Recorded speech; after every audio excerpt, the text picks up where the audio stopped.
The first potion I sold on the final floor cost 1,048,576 coins. The bottle was the same cloudy red junk that sold for 1 coin in town. It tasted like burned cherries, smelled like wet socks, and healed exactly 1 deep wound. Nothing about it had changed. The location had. 20 hostile creatures were crawling around my wagon. 19 were hatchlings pouring from the walls, and the 20th was the final boss, a mountain of black scales with 6 burning eyes and a mouth wide enough to swallow a fortress. Every monster within 1 kilometer doubled the highest price a customer could accept without walking away. 1 monster made my potion worth 2 coins. 10 made it worth 1,024. 20 made it worth more than 1,000,000. And Rowan, the strongest chain blade fighter in the expedition, was kneeling in front of my counter with half his chest burned away. Behind him, the boss lifted 1 claw. Above him, the ceiling split. Rivers of molten stone began falling toward the battlefield. I leaned through the reinforced window of my wagon, placed the potion on the counter, and smiled. Price is on the sign. Rowan looked at the glowing number. Then he looked at the claw coming down. He threw a bag containing nearly everything he had earned in 10 years onto my counter. The sale completed. My wagon exploded with golden light. A shield shaped like a giant coin unfolded over the battlefield. The boss's claw hit it and bounced so hard the beast punched itself in the jaw. Rowan drank the potion, his chest sealed in a burst of red steam, and my checkout bell rang loud enough to shake dust from the final floor pillars. That was the moment everyone finally understood why I had dragged a store through 99 floors of monsters. But a year earlier, those same people had laughed when my power first appeared. My name is Carter, and when the great dungeon opened under the city, every person between 16 and 40 received 1 ability. Some people could cut steel with wind. Some could freeze lakes. 1 man sneezed lightning and became famous before learning how to stop setting his pillow on fire. I received a merchant ability called danger pricing. It sounded useless because, at first, it was useless. Whenever I offered an item for sale, I could see the maximum amount each nearby customer was willing to pay. That amount doubled for every hostile monster within 1 kilometer. The customer was not hypnotized. They still knew the price. They still had to choose. The ability simply made them understand exactly how valuable survival was while death was chewing on the door. Inside a safe zone, there were no hostile monsters. That meant a healing potion worth 1 coin remained worth 1 coin. I stood in the awakening hall while people demonstrated fire dragons, gravity spears, and armor made of blue crystal. Then I placed a healing potion on a table and watched a glowing number appear above it. 1. The examiner stared at me. I stared at the potion. Someone in the back laughed so hard they fell out of a chair. By sunset, the entire safe zone knew me as the 1 coin merchant. People offered me pity jobs, sweep monster dust, carry bags, Polish weapons. 1 shop owner let me stand near the entrance as a human discount sign. I lasted 2 hours before he asked me to wear a wooden board that said, "Even Carter can afford this." Bro gave me negative aura before I had enough money for lunch. I quit, bought 3 cheap potions with my last 3 coins, and walked toward the dungeon entrance. The great dungeon was a stone throat descending beneath the city. Safe zones existed every 10 floors. Most people stayed inside them, building inns, shops, kitchens, and training halls behind glowing walls. Monsters could not cross. Expeditions left in groups, fought for treasure, then sprinted back to safety before their equipment broke. No merchant wanted to leave the walls. Why would they? A potion in the safe zone sold every day. A potion in a monster nest might sell for more, but the merchant might also become the nest's lunch. That was the part everyone focused on. I focused on the word more. I stepped onto the first floor alone. The air smelled like moss and old rain. Tiny green slimes bounced between broken columns. They were weak enough that children trained against them under supervision, but they were still hostile. The moment 1 slime entered my 1 kilometer range, the number above my potion changed from 1 to 2. When a second slime bounced closer, it became 4. I stopped breathing. A third made it 8. My power was not increasing the potion's healing. It was increasing the value of having that healing available right now. The effect multiplied, not added. That meant 10 slimes would not make the potion worth 11 coins. They would make it worth 1,024. I had discovered the kind of math that makes accountants wake up sweating. The problem was finding a customer stupid enough to get surrounded by 10 slimes while carrying 1,000 coins. I did not need 10 yet. I only needed proof. I followed the main path until I found an expedition trainee limping toward the stairs. Blood ran down one leg, and 2 slimes bounced after him. He had a short sword, a torn pack, and the expression of someone reconsidering every choice that led him underground. I held up a potion. The number above it showed 4 coins. He offered 1. I shook my head and pointed behind him. A 3rd slime rolled out from under a fallen arch. The number changed to 8. His face changed with it. He paid 8. I gave him the potion, he drank it, and his limp vanished. Then he sliced the slimes apart and ran upstairs to tell everyone I had charged 8 times the normal price. They called me a thief by dinner. I called it an 800% return. The next morning, I bought 8 more potions. For 3 days, I followed injured teams on the first 3 floors. I never lied about what I sold. I never forced anyone to buy. I simply appeared when claws were close and the safe zone was far away. A potion worth 1 coin in town sold for 8 near 3 slimes, 16 near 4 cave rats, 64 near a nest of biting moths. I learned that customers complained about price right until the moment a monster opened its mouth. Then suddenly my counter looked like a holy altar. I also learned that carrying bottles in a backpack was terrible. Monsters hit the bag. Customers grabbed the wrong potion. One desperate swordsman drank lamp oil because the bottles looked similar, and I had to sell him an antidote while he breathed fire through his nose. Bro unlocked dragon breath through a labeling skill issue. By the end of the week, I had 62 coins and several bite marks. I used 50 coins to buy a broken delivery cart nobody wanted. 1 wheel leaned left, the roof leaked, and the previous owner had painted a smiling onion on the side. I covered the onion with a sign that read Carter's Last Stop. The name made people laugh. That was fine. Laughing customers still had money. I reinforced the windows with scrap iron, fitted shelves inside, and attached a handbell above the counter. Then I pushed the cart down to the 4th floor. The 4th floor was where the dungeon stopped being polite. The slimes vanished. Lean red hounds hunted in packs through a forest of stone pillars. They could smell blood from half a kilometer away, and their bites caused fever. I parked beside a narrow bridge and waited. An expedition team came running through the pillars with 5 hounds behind them. 1 fighter had lost a boot. Another had a hound clamped onto a shield. Their leader shouted for me to move the cart. Instead, I dropped the wheel brakes, opened the side panel, and rang the bell. My ability activated across the shelves. 5 hounds meant each antidote could sell for 32 coins. Each healing potion, 32. A replacement boot, 32. Even the stale bread I had brought for lunch showed a maximum price of 16, because one of the runners had not eaten since morning. I sold 2 potions, 1 antidote, 1 boot, and the bread before the hounds reached the bridge. The instant the payments landed in my coin box, a second part of my ability awakened. Profit fortification. Every coin earned inside hostile territory could be spent immediately to strengthen my active store. A glowing menu appeared across the cart wall. I chose reinforced shutters. Iron plates slammed over the windows just as the first hound leaped. It hit the shutter, flattened against it, and slid down like a wet rug. I spent 10 more coins on wheel spikes. Blades snapped from the hubs. Then I kicked the brake free and pushed. The cart rolled down the bridge, wheel spikes cutting through the pack, while the expedition team chased behind me in stunned silence. I was not strong enough to fight 5 hounds.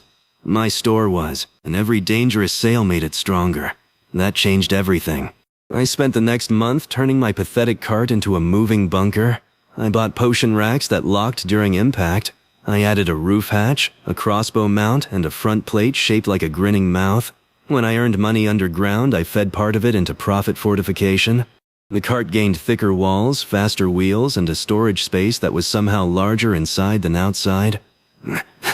People in the safe zone still mocked me because they only saw the crooked wagon parked beside the stairs. They did not see it outrun a centipede the size of a bus.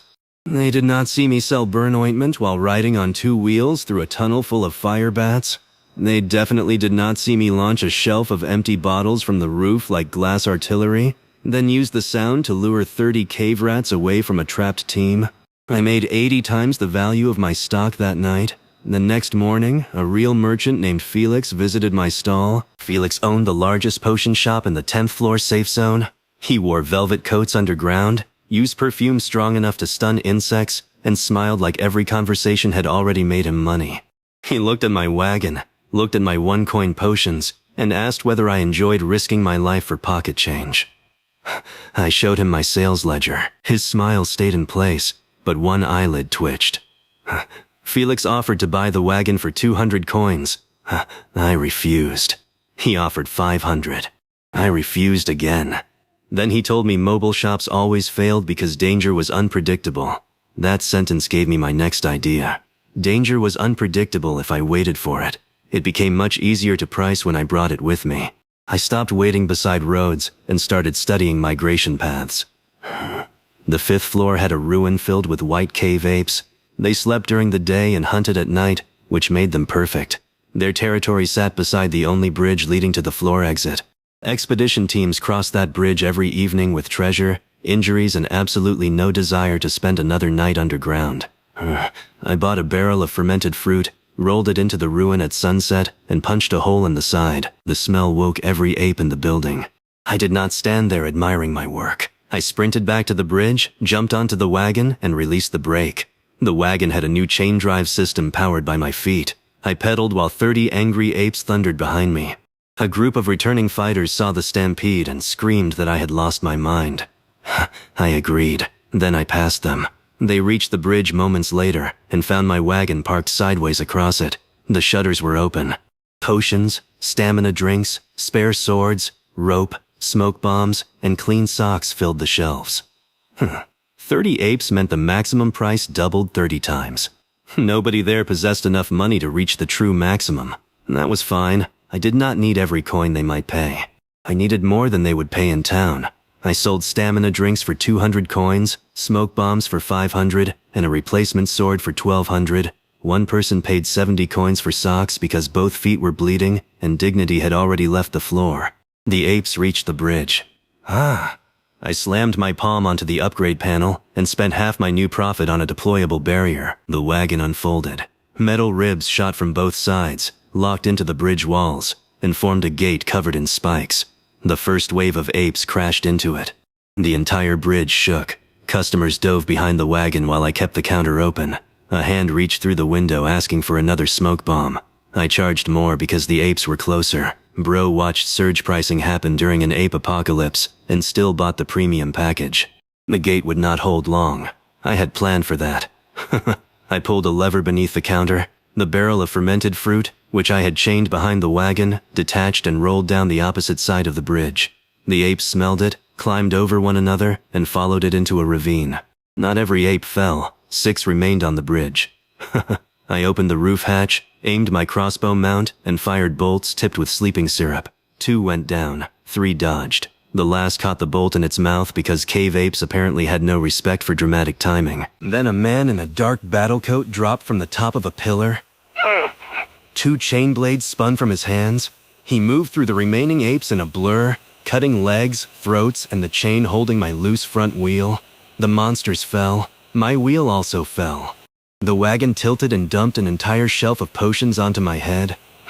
The man landed beside the counter without a scratch. That was Rowan. Even before I met him, I knew his reputation. He led the strongest independent expedition team below the 10th floor.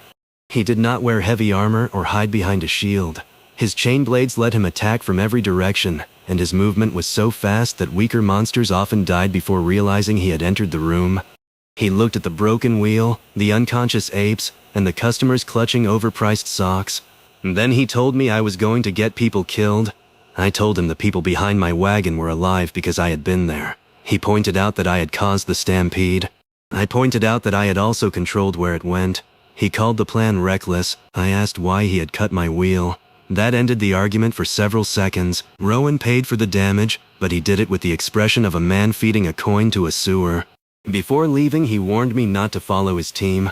They were preparing to descend from the 10th floor safe zone into the venom tunnels, where weak merchants became decorations for giant spiders. I heard danger. My ability heard inventory turnover. The 10th floor safe zone was the largest settlement underground. Glowing pillars surrounded a circular cavern filled with stone buildings, training yards, food stalls, and hundreds of people too afraid to go any lower. Felix's potion shop occupied the center square. It had 3 floors, glass windows, gold lettering, and attendants wearing matching green uniforms. My wagon parked beside the exit stairs with one crooked wheel and dried ape spit on the roof. Felix sold standard healing potions for 1 coin. I also sold them for 1 coin because the safe zone removed my multiplier. Nobody chose mine. His bottles were clean. Mine had scratches. His shop smelled like herbs. My wagon smelled like fermented fruit, and the socks I had accepted as emergency collateral before remembering I never wanted them. For 2 weeks, I sold almost nothing inside the safe zone. Felix walked past every morning with that calm smile. People began saying my lucky streak had ended. I let them talk while I prepared. The venom tunnels began on the 11th floor and continued to the 19th. Every creature there used poison. Needle spiders hid in ceilings. Purple frogs spat acid. Long worms burrowed into armor and released venom directly against the skin. Expedition teams carried antidotes, but the dungeon had a cruel sense of humor. The deeper they went, the more different poisons appeared. Felix sold 5 general antidotes. I spent my money buying empty bottles, filters, charcoal, silver leaf, and monster glands from returning teams. Then I built a compact brewing station inside the wagon. Instead of carrying 1 cure, I learned to produce antidotes from the poison source itself. A spider bit someone. I bought the spider gland, crushed it, brewed the matching antidote, and sold it while the next spider was already crawling closer. That was the plan. The wagon still needed power. Pedaling had nearly killed me on the ape bridge, so I spent underground profit on a pair of rune wheels. They absorbed impact from monster attacks and converted it into movement. The harder something hit my wagon, the faster I could drive away. It was the first vehicle in history that ran on getting punched. Bro built public transportation powered by violence because gasoline prices were getting disrespectful. On the morning Rowan's team left, I waited until they entered the 11th floor, then I counted to 60 and followed. I had no permission, I had no invitation. I had 30 healing potions, 60 empty bottles, 4 spare weapons, 2 barrels of water, and enough confidence to qualify as a medical condition. The venom tunnels were narrow and wet. Blue fungus pulsed along the walls. Webs covered the ceiling in layers thick enough to hide entire nests. My monster meter showed 9 hostile creatures within range before I had traveled 100 steps. The glowing maximum above a basic antidote rose to 512 coins. I had not even opened the counter. I followed marks from Rowan's chain blades through the tunnels. Dead spiders hung from cut webs. Acid frogs lay split beside puddles of smoking stone. His team was moving fast. Too fast. Speed kept them ahead of small nests, but it also pushed them toward the floor's feeding chamber before the ceiling swarm woke. I had studied the venom tunnels through maps and survivor accounts. The feeding chamber contained hundreds of egg sacs. Noise from battle could wake them all at once. I heard Rowan's blades strike something massive. Then the ceiling began to hiss. I drove harder. The rune wheels rolled over rocks, roots, and one very surprised frog. I turned a corner and found Rowan's team inside a chamber the size of a stadium. A spider with a body like a black carriage blocked the exit. 6 fighters attacked its legs while Rowan's chains wrapped around its neck. Above them, egg sacs opened. Tiny spiders poured down like black rain. My monster meter jumped from 9 to 40, then 80, then stopped displaying a number. The digits blurred into a glowing symbol, meaning the price ceiling had exceeded my current ability to measure it. Every item in my wagon became more valuable than the safe zone's largest building. That did not help if everyone died before reaching the counter. I hit the bell. Profit Fortification recognized the store boundary and expanded it around the wagon. Golden lines burned across the floor, forming a circle 20 meters wide. Any customer inside could see my stock through floating windows, choose an item, and pay without reaching the physical counter. Rowan was in the middle of strangling a spider with his own chains when a glowing potion appeared beside his face. The price was 3,000 coins. He glared at me from across the chamber. I raised 3 fingers and pointed at the hundreds of spiders falling behind him. He bought it. The potion shot from my shelf, crossed the room as a streak of red light, and smashed against his chest. Healing mist wrapped around him. His torn shoulder closed instantly. Remote delivery had awakened. I laughed so loudly the giant spider turned toward me. That was a mistake. It released Rowan, leaped across the chamber, and landed on my wagon. The roof bent down until one hairy leg punched through the brewing station. Venom dripped from its fangs onto my counter. My monster meter flashed. My shelves flashed. Every antidote was now priced beyond reason. I reached up, caught one drop of venom in an empty bottle, and shoved it into the brewer. The machine ground, boiled, and produced a silver antidote in 4 seconds. Then I sold it to myself for 1 coin. My ability did not increase what I was willing to pay for my own item, but the sale still registered. Remote delivery launched the bottle straight up through the spider's open mouth. The antidote neutralized venom. A giant spider's body was mostly venom. The creature went pale, swelled like a balloon, and rolled off the wagon with all 8 legs curled against its stomach. I had cured it so hard it forgot how to be poisonous. Rowan stared at the twitching monster. I opened the shutters and asked whether anyone needed supplies. For the first time, nobody laughed. The chamber turned into a marketplace inside a blender. Spiders dropped from the ceiling. Rowan's chain blades carved circles through the swarm. His team fought around the wagon while I brewed antidotes from whatever landed on my roof. Each poison had a different color, smell, and method of ruining a person's week. Green venom stopped muscles. Yellow venom erased balance. Clear venom caused hallucinations so severe that one fighter tried to apologize to a rock. I processed all of it. My brewer hissed, shelves spun, and remote delivery launched bottles through the battle like glowing bullets. A fighter's arm went numb. An antidote shattered against it. Someone collapsed from acid mist. A healing potion burst over their head. A spear snapped against a spider shell. I sent a replacement before the broken pieces hit the ground. Every sale created profit. Every profit became defense. I bought a roof shock plate. Electricity flashed across the wagon and threw 6 spiders into the walls. I bought rotating shutters that opened only long enough to fire supplies. I bought a second rune wheel, then realized wagons normally needed 4, and bought 2 more. The cart rose on golden suspension, shook itself like an angry dog, and expanded 1/2 meter in every direction. The smiling onion beneath my paint reappeared on one side. Even the dungeon refused to let me escape that vegetable. When the ceiling swarm finally thinned, Rowan cut the giant spider's head off and walked to my counter. Poison steamed from his coat. He did not thank me. Rowan treated gratitude like a rare potion he was saving for the final boss. He asked how many antidotes I had left. I showed him the empty shelves. Then I pointed to the dead spiders covering the floor. Raw materials were everywhere. For the next hour, his team harvested glands while I brewed. I bought each gland at a low field price, turned it into several antidotes, and sold those antidotes back during the next attack. It was a perfect cycle. The monsters supplied my inventory. The danger increased my prices. The customers protected the store because the store kept them alive. I had built an economy where everything trying to kill us became part of the supply chain. Bro industrialized getting jumped.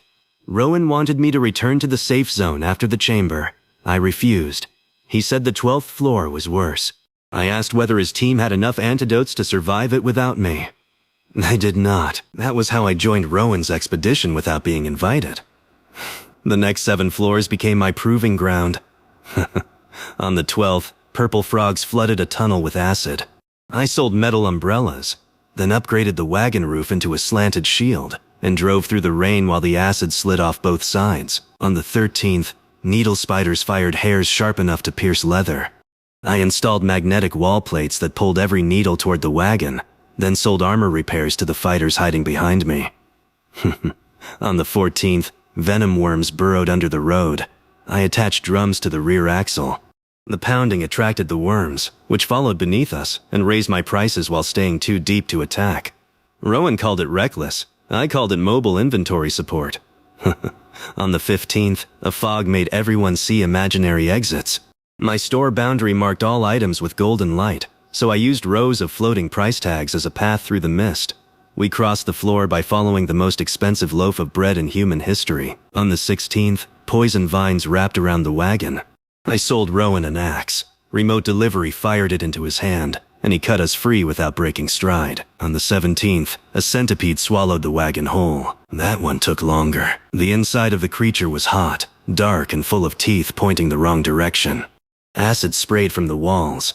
My monster meter showed only one nearby enemy, because technically the entire tunnel around us was the same monster. One monster only doubled my prices. Terrible market conditions. I opened the roof hatch, which was pressed against the centipede's throat, and dumped 3 barrels of pepper powder into its stomach. The creature sneezed. The wagon launched through its mouth like a cannonball, crossed a canyon, and crashed through the wall of the 18th floor. Half my bottles shattered. 1 wheel caught fire. Rowan's team arrived through the normal stairs 20 minutes later and found me selling roasted monster meat from the smoking counter. Bro got eaten and came out running a food truck. By then, Rowan had stopped telling me to leave. He still doubted my methods, but he began planning battles around the wagon. He pulled monsters into my range before difficult attacks. His fighters carried marked tokens that let remote delivery identify them instantly. When equipment cracked, they threw the broken weapon toward my store boundary and received a replacement before touching the ground. I was no longer following the expedition. The expedition was orbiting my shop. The 19th floor contained the source of the venom tunnels, a queen spider nested beneath a lake of poison.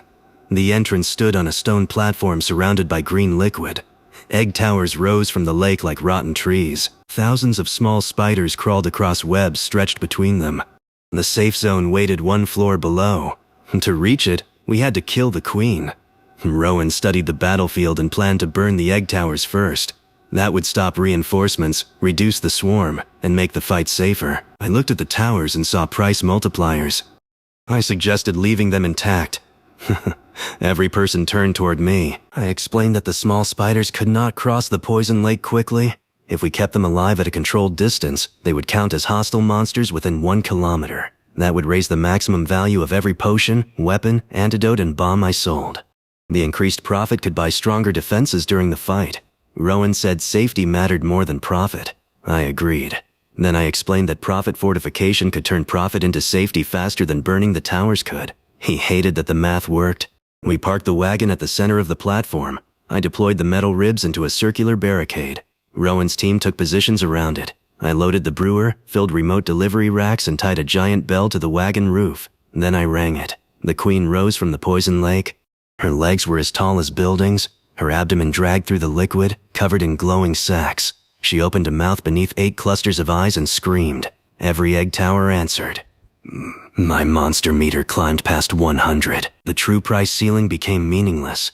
Nobody had enough wealth to reach it. I set practical prices based on what the team could pay and what upgrades we needed. Healing potions cost 5,000. Antidotes cost 7,000. Replacement weapons cost 20,000. Bombs cost more because Tessa had not entered my life yet, and I was still terrible at making explosions efficiently.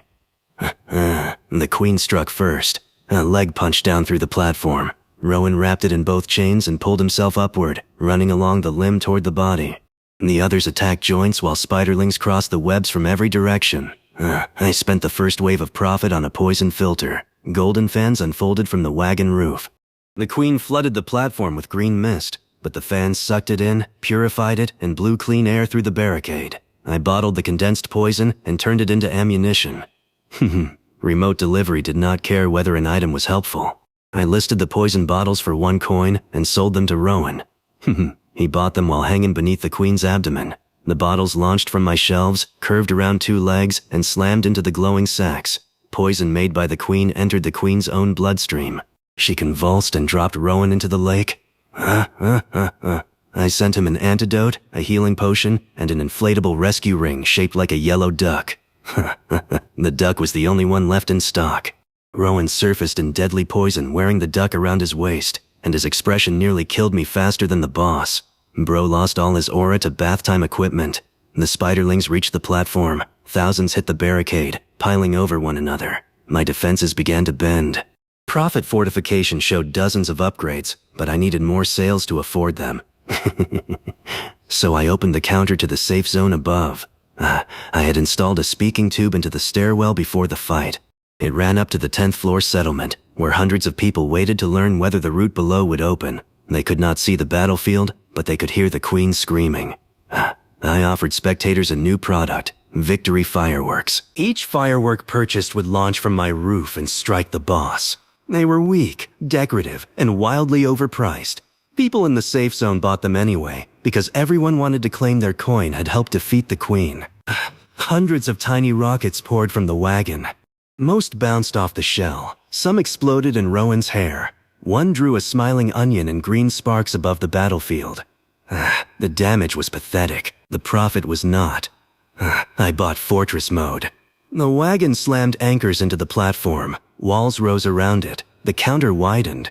4 towers unfolded from the corners, each holding a repeating crossbow. A metal awning spread above us, caught the queen's next leg strike, and held. My broken delivery cart became a small fort in less than 3 seconds. The spiderlings crashed against it and failed to enter. Now Rowan understood. He stopped trying to protect my store and used it as the center of the attack. His chains hooked into my towers, letting him swing around the queen faster. Fighters stepped into the fort wounded and ran out healed. Broken weapons vanished through one window and returned sharpened from another. The poison filter turned the queen's breath into bottles that we fired back at her. The boss had more health. I had a better business model. After an hour, Rowan cut open the queen's shell. I spent nearly all remaining profit on a single upgrade called Checkout Cannon.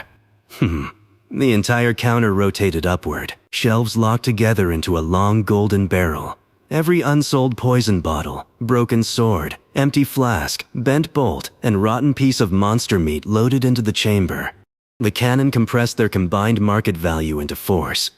I aimed at the open shell and rang the bell. The shot looked like a sun made of inventory. It punched through the queen, crossed the poison lake, destroyed 3 egg towers, and left a glowing hole in the cavern wall. The queen collapsed. The remaining spiderlings fled into cracks. The route to the 20th floor opened, and the 10th floor safe zone erupted in cheers through the speaking tube. I stood behind my smoking counter while golden numbers settled around me. I had earned more from one battle than Felix's grand shop earned in a year. Then the wagon roof fell off. A woman standing on the newly opened stairs caught it with one hand before it crushed me. She had short copper-colored hair, a coat covered in burn marks, and a metal staff shaped like a demolition hammer. She looked over the bent walls, the melted axle, and the checkout cannon still glowing red. Her name was Tessa. She told me my wagon was an engineering crime. I hired her immediately. Tessa did not join because she believed in my dream. She joined because she wanted to see how much machinery she could attach to a wagon before reality filed a complaint. Her ability let her shape metal with controlled explosions. She could tap a bent axle with her demolition hammer, release a compact blast, and force the metal back into place. A harder strike could turn scrap into armor plating. A full swing could remove a wall, a monster, or every eyebrow within 10 meters. She inspected my wagon for half an hour and found 43 problems. The front axle was crooked. The rune wheels were fighting each other. The brewing station vented poison near the food shelf. The checkout cannon had no recoil system. The fortress anchors were attached to the same beams holding the roof. I asked whether any part was good. She pointed at the bell. Then she hit the wagon with her hammer. A controlled blast wrapped around the frame. Bent plates flew off, spun in the air, and snapped back into new positions. The onion painting vanished beneath black steel. The wheels widened. Suspension arms locked around them. The broken roof folded into layered armor, and the counter gained a sliding shield with a narrow opening for bottles. She added 2 seats, looked at me, and removed one. I paid her triple what any Safe Zone workshop offered. Tessa accepted after I promised she could keep 10% of all profit used for experimental upgrades. That was less a salary and more a threat to public safety. Bro gave a demolition addict a profit share and acted surprised when the wagon grew cannons. The 20th floor safe zone opened 3 days later. People rushed down from the 10th floor and built temporary stalls around the glowing barrier. Felix arrived with 20 workers, polished counters, and enough stock to supply an army. He claimed the central space before my wagon finished rolling through the gate. For the first time, I had enough money to compete with him inside safety. I did not. Inside the barrier, my potions were still worth 1 coin. Felix's were also 1 coin, but his shop had crystal lamps and free cups. I parked near the stairs, sold almost nothing, and spent the day letting Tessa rebuild the underside of the wagon. Felix mistook patience for defeat. He announced that his company would supply all expeditions between the 20th and 30th floors. He offered bulk discounts, free delivery to the safe zone edge, and buy 10 get 1 free healing potions. Everyone praised him. Then the first expedition entered the 21st floor and discovered the moving forest. Metal trees grew from the cavern floor. Their roots shifted every hour, changing every path. Razor leaves fell without wind. Iron insects nested inside the trunks and attacked any sound. The floor did not have one root. It had 1,000 roots that refused to stay still. Felix's free delivery stopped at the barrier. My wagon rolled through it. Tessa had replaced the front wheels with 6 jointed metal legs. When roots blocked the road, the wagon stepped over them. When the ground split, it climbed the tree trunks. When razor leaves fell, roof fans spun fast enough to knock them aside. We looked less like a shop and more like a warehouse that had decided to become a spider. Rowan's team moved ahead, marking a path through the forest. We followed by tracking the sound of his chain blades. Every few minutes, iron insects attacked the wagon. Their bodies were small, but each counted as one hostile monster. A single tree could hold hundreds. My prices rose so fast that the numbers above my shelves became columns of light. The first major sale came when an expedition's weapons began rusting. The insects carried red dust that ate metal. Swords developed holes. Spearheads crumbled. Arrow tips vanished in mid-air. Felix's customers had bought plenty of healing potions, but nobody had expected their equipment to dissolve. I parked the wagon against a tree and opened my replacement rack. Tessa had built it overnight. The rack held plain blades, axes, spearheads, bow limbs, chain links, and universal handles. When a customer selected a weapon, the pieces assembled themselves during remote delivery. A fighter threw me a corroded sword. I sold a replacement for 4,000 coins. The rack fired 6 parts across the forest. They joined in the air, locked together with sparks, and landed in his hand as a complete blade. 3 more customers bought weapons, then 20. The insects kept coming, which meant the prices kept rising. Every broken weapon became scrap for Tessa. Every piece of scrap became armor for the wagon. By evening, the moving forest had eaten half the expedition's equipment and added another layer to my walls. Felix sent workers to the barrier offering cheap replacements. Nobody could reach them. I sent Felix a thank you note tied to a rusted sword. He sent the sword back through my front window. The 22nd floor was worse. The metal forest continued, but giant woodpeckers made of stone hunted the iron insects. Their beaks punched through trees, armor, and occasionally the wagon roof. Tessa installed spring plates that caught each beak and redirected the force into the rune wheels. One bird struck us from behind. The wagon accelerated from walking speed to something usually reserved for falling off cliffs. We blasted through the forest with 3 stone birds chasing us and hundreds of insects swarming around them. Rowan's team grabbed chains attached to the rear bumper and skied across the metal roots. I sold grip gloves through remote delivery while steering with one hand and holding the brewing station shut with the other. A tree moved into our path. Tessa climbed onto the roof, swung her hammer, and detonated the trunk from the inside. The tree split down the middle. We passed through the explosion without slowing. She returned to her seat with both eyebrows smoking. She called it a successful field test. She pulled up like rent was due and evicted the whole forest. On the 23rd floor, the road disappeared entirely. A black chasm divided the cavern, and the only crossing was the skeleton of a creature longer than a city street. Its ribs formed tunnels. Its spine twisted over the void. Bone beetles nested inside every joint. Expeditions called it the Dead Bridge. Tessa called it free building material. We drove onto the spine. Bone beetles erupted from the ribs and surrounded us. Their shells reflected arrows and resisted Rowan's blades. Each one was the size of a shield. There were at least 200 within range. The price multiplier became absurd again, but the customers were too busy not falling into the chasm to shop, so I changed the store layout. I bought moving counter. Golden panels detached from the wagon and floated beside each fighter. They displayed only the items that person needed most. A wounded arm produced a healing potion option. A cracked boot produced footwear. A nearly empty quiver produced arrows. The panels moved with the customers, accepted payment by touch, and called remote delivery automatically. Now nobody had to stop fighting to buy. Rowan hated how useful it was. His chain snapped against a beetle shell. Before he could reach for a spare, a floating counter offered reinforced links at a price that made him visibly angry. He slapped the panel. New chain segments launched from the wagon and wrapped around his broken weapon while he swung it. The repaired blade completed its circle and cut the beetle in half. He landed on the spine, glanced at the floating price panel, and bought a second chain before I could increase the price. I respected the move. The beetles began chewing through the skeleton beneath us. Ribs cracked and fell into darkness. The entire bridge sagged. Expeditions ahead and behind became trapped on separate sections. Tessa wanted to reinforce the bones. I had a faster idea. We would turn the skeleton into a train. She stared at me for 2 seconds. Then she smiled in a way that made Rowan immediately say no. I spent battlefield profit on 8 massive rune wheels. Tessa blasted them into the creature's ribcage. She connected the spine with iron joints, mounted the wagon at the front, and installed chains along both sides for passengers. When the skeleton finally broke free from the cavern walls, it did not fall. The rune wheels caught the remaining stone ledge. I pulled the drive lever. The dead bridge moved. A 100-meter skeleton rolled along the chasm wall with my shop attached to its skull. Expedition teams clung to the ribs. Bone beetles chased across the spine. Rowan ran along the top, cutting them down while floating counters sold him blades faster than he could break them. We reached the far side by crashing through it. The skeleton burst from the cliff like an undead freight train, plowed through a nest of iron insects, and stopped with its skull halfway inside the 24th floor gate. People climbed off in silence, then they began cheering.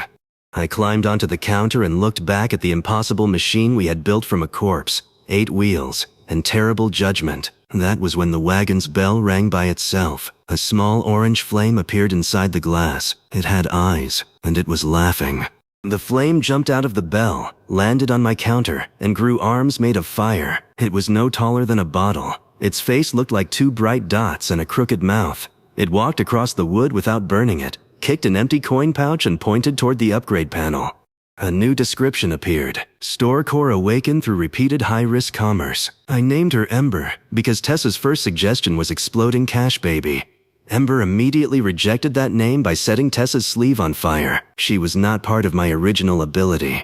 She had formed from the magic stored inside the wagon after thousands of sales and upgrades. Profit Fortification had stopped treating the shop like an object. It now treated the shop like a living territory, and Ember was its heart. She could control every purchased upgrade at once. Before Ember, I had to steer, brew, sell, aim, reload, watch the monster meter, and prevent Tessa from attaching rockets to the food shelf. Now the flame handled the moving counters, tracked stock, opened shutters, and rang the bell whenever someone nearby was close to death. The bell rang constantly around Rowan. He considered that insulting. Ember considered it hilarious. Bro got cyberbullied by a candle. The 24th floor was a maze of hanging chains. Huge hooks swung through the darkness, dragging cages filled with monsters from one side of the cavern to the other. Nobody knew who had built the machinery. It had been moving long before humans entered the dungeon, lifting creatures from lower tunnels and dropping them into feeding pits. Most expeditions crawled under the hooks. I connected my wagon to one. The chain pulled us into the air. Tessa locked the wheels against the cage frame. Rowan's team climbed aboard, and we rode above the maze while hostile creatures passed in nearby cages. Each cage held dozens. They could not reach us, but they were within 1 kilometer. My price ceiling climbed with every swing.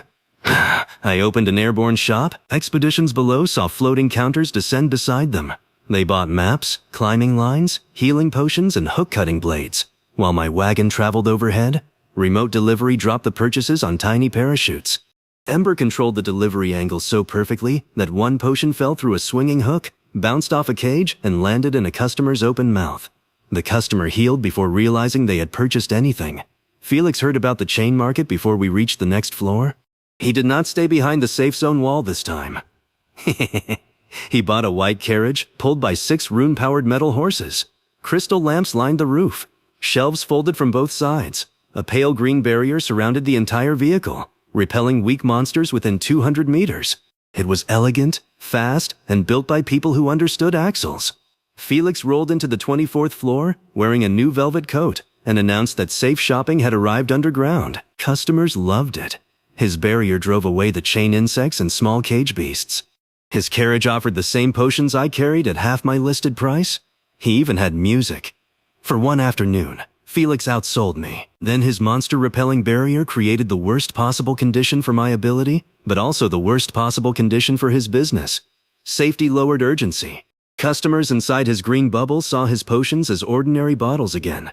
They delayed buying. They compared labels. They complained that one coin was too expensive because another stall in the safe zone had offered a festival discount.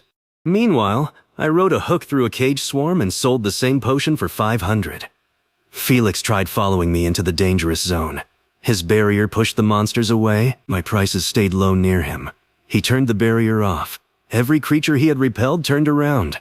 Hundreds charged the white carriage at once. Felix turned the barrier back on, but the sudden pressure overloaded its crystals. Green light shattered outward. One metal horse ran backward. Another climbed a wall. The carriage spun beneath the hook system while cages opened above it. I considered letting him solve his own problem. Then Ember rang the bell. Felix was a competitor, not a corpse. I swung our hook lower, launched a reinforced line, and caught his roof. Tessa detonated the chain behind us. My wagon dropped, dragged the white carriage out of the swarm, and landed on a moving platform with enough force to flatten every wheel Felix owned. He crawled from the wreck covered in feathers from a cage monster. I sold him a repair kit. He paid full price. Bro brought a luxury carriage to a monster pit and left in economy class. Felix did not thank me. He blamed the crystal maker, the dungeon floor, his workers, and one metal horse that had technically saved his life by kicking a beast through a wall. Then he looked at Ember controlling my shutters and realized my shop had advanced beyond anything money alone could buy. His rivalry changed after that. Felix stopped treating me like a foolish street merchant. He began studying my roots. He sent buyers to purchase rare materials before I could. He offered higher payments for monster parts. He hired teams to map paths I used and parked his repaired carriage near the safest profitable areas. He was clever. That made him dangerous. It also made the descent more fun. The 25th floor was an underground storm. Clouds filled the cavern from floor to ceiling. Lightning jumped between floating rocks. Winged eels swam through the vapor and hunted anything carrying metal. Felix removed every metal decoration from his carriage and traveled under insulated cloth. Tessa covered our wagon in more metal. Her plan was to attract the lightning, absorb it through the roof, and use it to charge the rune wheels. I asked whether the wagon could hold that much energy. She said we would learn something either way. The first bolt hit with the force of a collapsing tower. Our wheels left the ground. The wagon became a glowing black projectile. We flew between floating rocks while lightning chased the roof, and winged eels chased the lightning. Ember opened the shutters. I sold shock salves to teams below, replacement insulation to Felix, and metal spears to Rowan. The spears attracted the eels. Rowan threw them into storm clouds, waited for the creatures to gather, then pulled the weapons back with his chains. Entire packs followed.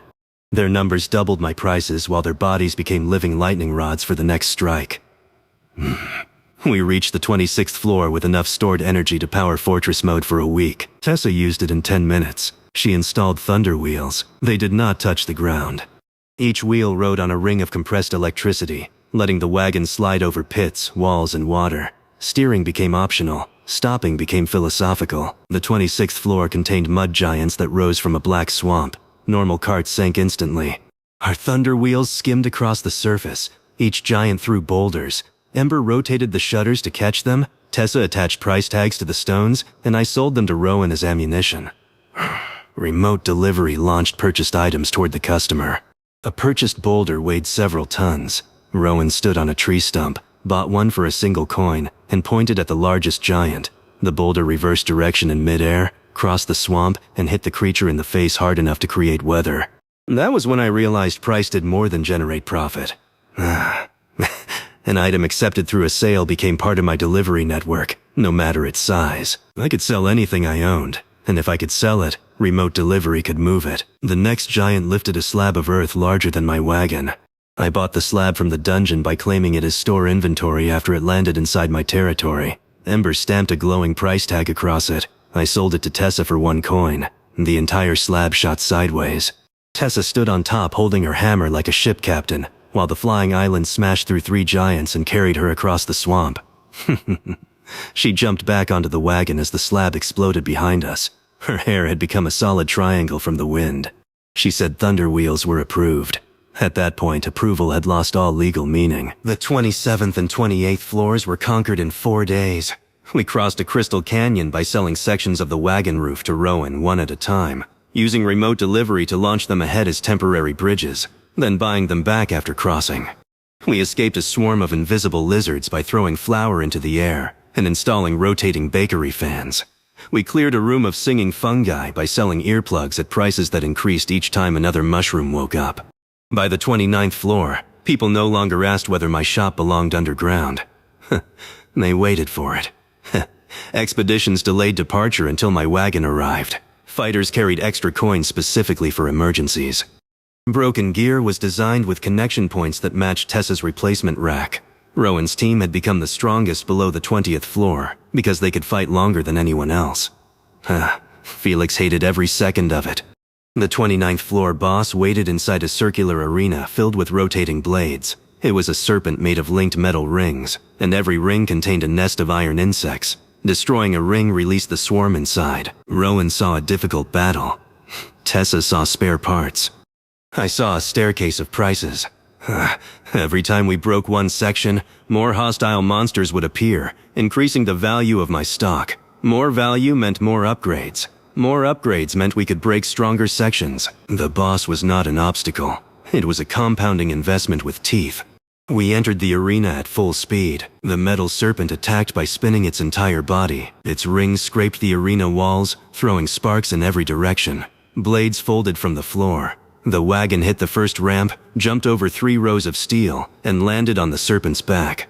Ember locked the thunder wheels against one ring. Tessa drove her hammer into the joint. Rowan wrapped both chains around the next section and pulled in the opposite direction. I opened the counter. The serpent twisted, trying to throw us off. My shelves tilted 90 degrees, but Ember held every bottle in place with golden bands. A floating counter followed Rowan as he ran along the creature's spine. Another followed Tessa while she hammered the joint. The first ring broke. Hundreds of iron insects burst out. My monster meter surged. Prices doubled again and again. I sold Rowan a bundle of chain hooks. Remote delivery fired them around the serpent's body, where they connected into a harness. I sold Tessa 4 blast charges. They appeared already attached to the next joint because Ember considered placement part of delivery. Tessa hit the trigger. The second ring exploded. More insects poured into the arena. Most people would have seen the swarm and retreated. I spent the new profit on a ceiling. Fortress mode expanded from the moving wagon. Metal beams shot outward, curved over us, and formed a rolling tunnel around the serpent's back. Insects slammed against the outside while we remained inside, driving forward along the creature like a drill moving through a pipe. The serpent coiled around the tunnel. Tessa bought another blast charge. Rowan bought reinforced chains. I sold Ember a barrel of lamp oil for 1 coin. She jumped into it. The tiny flame became a roaring orange creature shaped like a fox. She ran across the tunnel walls, leaving burning tracks, then leaped through a shutter and landed inside the insect swarm. Fire spread across thousands of metal wings. The creatures became a rotating storm of sparks around the boss. Ember returned to the bell as a tiny flame and burped smoke. No one knew she could do that, including Ember. Bro discovered a special move by committing arson on instinct. Each broken ring released more enemies, and each enemy raised the price ceiling. The profit from one section paid for the weapon needed to break the next. I bought a drill for the front of the wagon. Tessa upgraded it with serpent blades. Rowan used his chains to pull us toward the head while the creature thrashed. By the 10th ring, the moving tunnel had become a full armored tube. By the 20th, the wagon had gained side cannons. By the 30th, I could no longer see the original vehicle beneath the upgrades. The serpent realized too late that every attack increased our momentum. It slammed us into the arena wall. The rune wheels absorbed the impact. Thunder energy flooded the drill. Tessa redirected it forward. We pierced the final ring, entered the hollow neck, and drove through the creature from the inside. The wagon erupted from its mouth in a shower of gears. Rowan jumped free, crossed both chains around the exposed core, and cut it into 4 pieces. The serpent collapsed around the arena. Thousands of insects lost their connection to the boss and scattered into vents. The gate to the 30th floor safe zone opened. Our moving fortress did not fit through it. Tessa solved that by removing the gate. The 30th floor settlement formed faster than the previous one. Expeditions had spent months preparing supplies above. Builders crossed the barrier the moment the boss died. Within days, streets appeared around a central spring. Within a week, Felix opened another grand shop. He had learned from his earlier mistake. This time, his building sat directly beside the lower floor exit. Customers had to pass his counters before entering danger. He stocked weapons designed for the next 10 floors and hired experts to demonstrate them.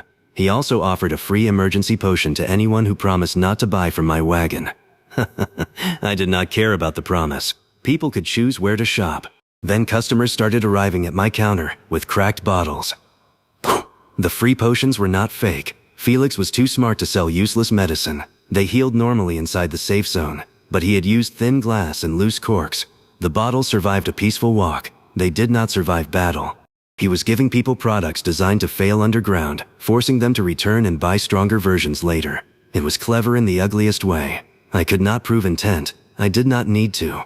I filled one of his free bottles with glowing purple dye, placed it in a standard pack, and asked Tessa to shake the bag the way a thunder wheel did on rough ground. Nyam. The bottle broke in 6 seconds. Ember projected the demonstration above my wagon as a giant image. Everyone in the safe zone watched purple dye soak through the pack. Then I placed one of my bottles inside a metal crusher. Tessa hit it with her hammer. The crusher broke. My bottle remained sealed. I never mentioned Felix. I simply offered to replace any fragile potion free of charge before an expedition left.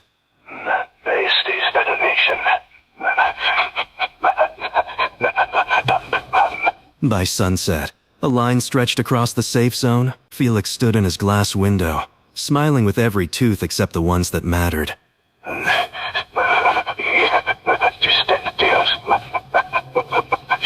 He changed suppliers the next day. Bro got exposed by a shake test and folded like cheap Tupperware. The 31st floor was a desert beneath a stone sky. Sand poured from cracks in the ceiling and moved in waves across the cavern. Giant armored worms hunted vibrations under the dunes.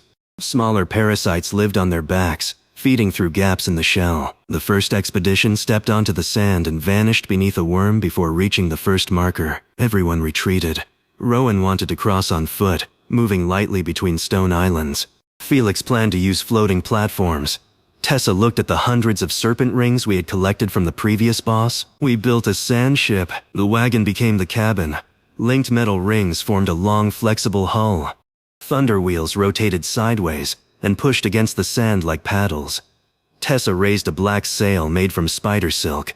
Ember burned at the mast tip, steering by sensing hostile movement below. We launched from the safe zone ledge. The ship slid down a dune and reached impossible speed. Sand sprayed behind us in a golden wall.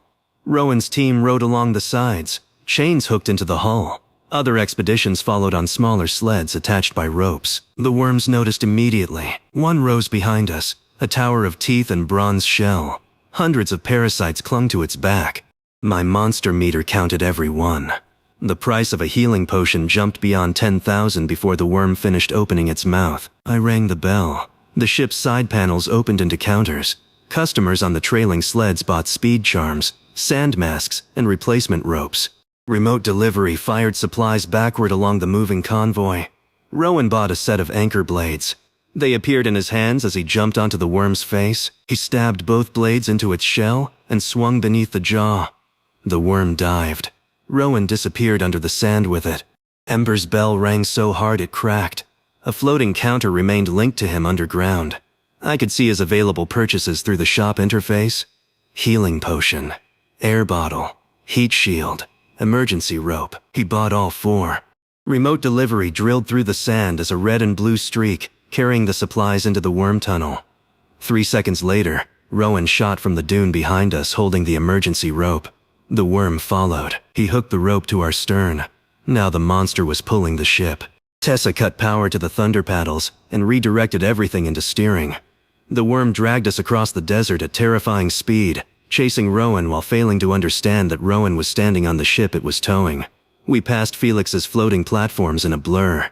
His hat spun off and landed in our soup pot. I considered selling it back. The desert became a straight race toward the 32nd floor gate. Smaller worms erupted on both sides. Each carried parasites. The local hostile count climbed into the thousands, and the maximum prices became numbers with no useful relationship to human wealth.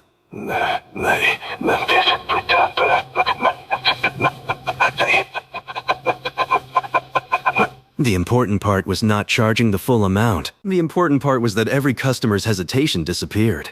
A fighter who would debate a 50-coin shield in safety would pay 500 immediately, when 3 worms were eating the road behind them. Fast sales meant fast upgrades. I bought hull armor. Bronze plates spread over the serpent rings. I bought rear harpoons. Tessa fired them into 2 more worms. I bought convoy links. Every trailing sled snapped into a protected line behind the ship. I bought a second mast, then accidentally bought 12 because the interface moved while we crossed a dune. Tessa turned them into a rotating spear wheel. The largest worm lunged from the side. The spear wheel hit its mouth, spun it around, and flung it into another worm. Both rolled down the dune in a knot of teeth and parasites. That collision looked like two garbage disposals fighting over custody. The gate appeared ahead, but a wall of black sand rose in front of it. The desert boss was moving beneath the surface. It was so large that its back created the dune itself. The worm towing us panicked and tried to turn. Rowan tightened the rope. I looked at Tessa. Tessa looked at the 12 spinning masts. Ember grew into her firefox shape and wrapped herself around the drill at the front of the ship. We did not slow down. I opened every counter, dropped prices just enough to trigger a final wave of purchases, and poured the profit into one upgrade. Siege hull. The sand ship compressed. Armor plates locked. The serpent ring body straightened into a giant metal lance. Every thunder wheel discharged at once. We hit the boss dune head on. The desert erupted. A worm large enough to circle the safe zone rose from the sand with our ship buried halfway through its mouth. Rows of teeth closed around the hull. Parasites flooded over the deck. The convoy screamed. Rowan cut the towing rope, swung onto the upper jaw, and attacked the eyes. Tessa hammered the deck, sending controlled explosions down the lance-shaped hull. The blasts traveled forward. Ember ignited them. I sold the entire front section of the ship to myself for 1 coin, and activated remote delivery with the destination set beyond the boss. The lance vanished from under us. It reappeared as a golden projectile inside the worm's throat. The boss's body bulged from head to tail. The lance tore through every segment and exploded from the far end in a storm of bronze plates.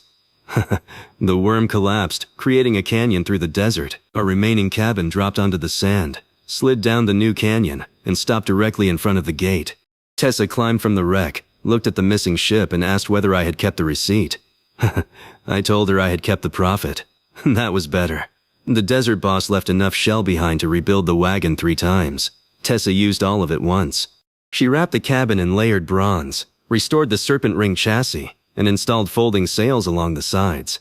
The new vehicle could drive, climb, float, and briefly become airborne if launched from something tall enough. Tessa called it the Final Stop Mark II. I reminded her we were only on the 32nd floor. She painted the number 2 over the word final. Ember added a flaming underline. The next floors forced us to use every form. The 32nd floor was a canyon where gravity changed direction every minute. One moment the wagon rolled along the ground. The next, the left wall became down. Expedition teams fell sideways, slammed into cliffs, and lost equipment into bottomless shafts. Ember sensed each shift through the store boundary. Tessa rotated the thunder wheels. I sold magnetic boots, tether lines, and stomach medicine while the wagon drove across walls and ceilings. When gravity reversed during a monster attack, I used remote delivery on the monsters themselves. A pack of stone lizards landed inside my territory after falling from the ceiling. Ember stamped temporary inventory tags on the stunned creatures. I listed them as live pest control units for 1 coin. Tessa bought all 12 and selected a destination on the opposite wall. Remote delivery launched the lizards sideways into a larger predator. They arrived angry, confused, and professionally reassigned. Bro got transferred departments at terminal velocity. The 33rd floor rained red water that drained stamina. Every drop made muscles heavier. We unfolded the sand sails into a roof, collected the rain, filtered it, and sold concentrated stamina poison as a weapon. Rowan coated his chains with it. 1 cut made giant beasts too tired to stand. The 34th floor was filled with floating islands and no bridges. Tessa launched the wagon from one island to another, using the folding sails. Rowan's team traveled by chain lines. Felix followed in a rebuilt air carriage, keeping just close enough to copy our route, and just far enough to pretend he had invented it. Halfway across, winged predators attacked both vehicles. Felix fired repelling crystals. I fired price tag darts. Anything struck by a dart became easier for Ember to register as store inventory once it entered my territory. A predator grabbed the wagon roof. Tessa stunned it with a hammer blast. Ember tagged it. I sold it to Rowan. Remote delivery carried the entire creature across the sky and dropped it beneath him. Rowan landed on its back, wrapped chains around its neck, and rode it toward the next island. Felix saw that and tried buying one from me. I charged him more. He paid. For 10 glorious minutes, two of the richest merchants underground crossed the abyss by selling angry birds to each other, while Rowan shouted directions nobody followed. The 35th floor contained flowers that exploded when they heard metal. We wrapped the wagon in pillows and rolled silently until Felix's carriage arrived, playing entrance music. The entire field detonated. His music stopped after that. The 36th floor contained transparent worms that lived inside stone. We could not hit them until they attacked, so I placed cheap coins on the outer walls of my wagon. The worms lunged for the vibration. Tessa detonated each plate inward, trapping their heads in the armor. I harvested their teeth while they were still attached and sold drill tips to the expeditions behind us. The 37th floor introduced the first creature capable of killing a person through normal healing. Black moths released dust that prevented wounds from closing. Potions restored blood, but the cuts reopened immediately. Antidotes slowed the effect but could not remove it. A single swarm wiped out 2 teams before we understood what was happening. Rowan returned to the wagon carrying 3 unconscious fighters. Their wounds kept splitting. My normal stock was useless. The bell rang. Ember pointed toward a locked section of the upgrade panel that had appeared after the desert boss. Last breath inventory. The upgrade cost nearly everything I had saved since the 20th floor. It let the store capture one person's life spark at the moment of death and hold it inside a special coin for 10 minutes. If the body was repaired during that time, breaking the coin would return the person to life. It was not a promise. It was a physical second chance that had to be bought before the final breath. I purchased the upgrade. 3 black and gold coins appeared beneath the counter. The first fighter died before I could reach them. Ember rang the bell once. A thread of light left the body and entered the coin. The face stamped on the metal changed to match the customer. The price ceiling was enormous because the moth swarm surrounded us. The dying fighter's team paid with every coin they carried and a bag of rare crystals. I used part of that value to buy a surgical table, clean air barrier, and precision brewer. Tessa sealed the wagon. Rowan held the moths outside. I repaired the body with concentrated healing mist, extracted the black dust, and placed the last breath coin on the chest. It cracked. The fighter inhaled. Everyone inside the wagon froze. Then the revived customer sat up, saw the price written on the floating counter, and nearly died again. I offered a free chair. Bro respawned and immediately got hit with financial damage. Last breath inventory changed my place in every expedition. Before, I could prevent death if customers reached me in time. Now I could reverse it under strict conditions. The coins were expensive to create, limited by Ember's energy, and useless after 10 minutes. But even one turned a total disaster into a recoverable battle. People began calling them resurrection coins.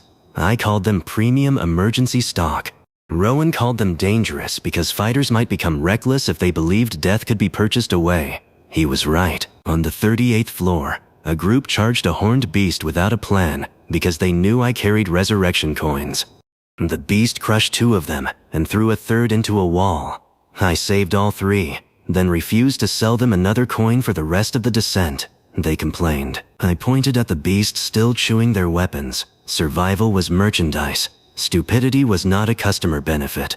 The 39th floor waited beneath a ceiling filled with thunder sacks. Every sound caused one to burst, releasing lightning insects. The boss was a blind giant sitting at the center of the cavern. It located enemies by vibration and struck the ground with 4 fists, creating shock waves that woke more insects. Rowan planned a quiet approach. Felix planned to sell sound-dampening boots. Tessa had somehow built a pipe organ onto the wagon roof. I asked why. She said the pipes were supposed to be exhaust vents but had accidentally become musical. I looked at the sleeping thunder sacks. Then I looked at my monster meter. A quiet approach would keep the fight manageable. A loud approach would wake thousands of small hostile creatures, multiplying every sale and funding defenses strong enough to survive the boss. I told everyone to move behind the wagon. Rowan understood before I touched the keys. He grabbed my wrist. This was the first time he truly opposed me since the Venom Queen. He said we had enough strength to kill the giant safely. Triggering the entire floor for higher prices was greed, not strategy. I considered his warning. Then I showed him the boss's fists. Each shockwave cracked the stone for hundreds of meters. The safe plan depended on never making a mistake. One missed dodge would destroy half the expedition. My plan accepted that mistakes would happen and built a fortress powerful enough to absorb them. I was not waking the swarm only to earn more. I was borrowing danger to purchase certainty. Rowan released my wrist. He did not approve. He took position anyway. I pressed one key. The pipe organ screamed across the cavern. Every thundersack opened. Lightning insects poured from the ceiling until the air turned blue. The blind giant stood. 4 fists rose. My monster meter flashed white. Every item on my shelves gained a maximum price larger than the total wealth of the safe zones combined. The first shockwave came toward us. I opened for business. Expeditions bought insulated armor, healing potions, grounding rods, and resurrection coins in a single burst. Profit flooded the upgrade panel faster than I could read it. I bought fortress mode, then upgraded it. The wagon planted 12 anchors. Bronze walls rose 3 stories high. The folding sails hardened into a dome. Thunder wheels detached and floated around us as electric shields. Checkout cannons split into 4 barrels. The shockwave hit. Our fortress moved backward 1 meter. The cavern behind us moved backward 50. The giant struck again. Rowan ran along the second shockwave, chain blades spinning, and reached one arm. Tessa fired herself from a cannon, crossed the battlefield hammer first, and broke another elbow. Lightning insects swarmed the dome. Ember raced beneath them in firefox form, absorbing current until her body became white flame. She leaped onto checkout cannon and poured that energy into the barrels. I listed 4 grounding rods as ammunition. Customers bought them from inside the fortress. Remote delivery launched the rods into the giant's shoulders and knees. Every lightning insect in the cavern changed direction. The swarm hit the giant. Blue light covered its body. Muscles locked. 4 fists froze in the air. Rowan wrapped chains around the neck. Tessa landed on the head and drove her hammer down. I fired all 4 checkout cannons into the chest. The giant fell toward us. The fortress dome opened like a mouth. Tessa had installed teeth. The boss landed inside the armored jaws. The dome snapped shut around its head while the body continued forward. The neck broke with a sound that silenced the entire cavern. Lightning insects drifted down like glowing snow. We had survived the monster wave. We had also spent nearly every coin earned during it. Rowan approached the counter. He looked at the giant's body trapped in my fortress, the thousands of insects, and the expedition teams alive behind the walls. Then he said the plan had worked.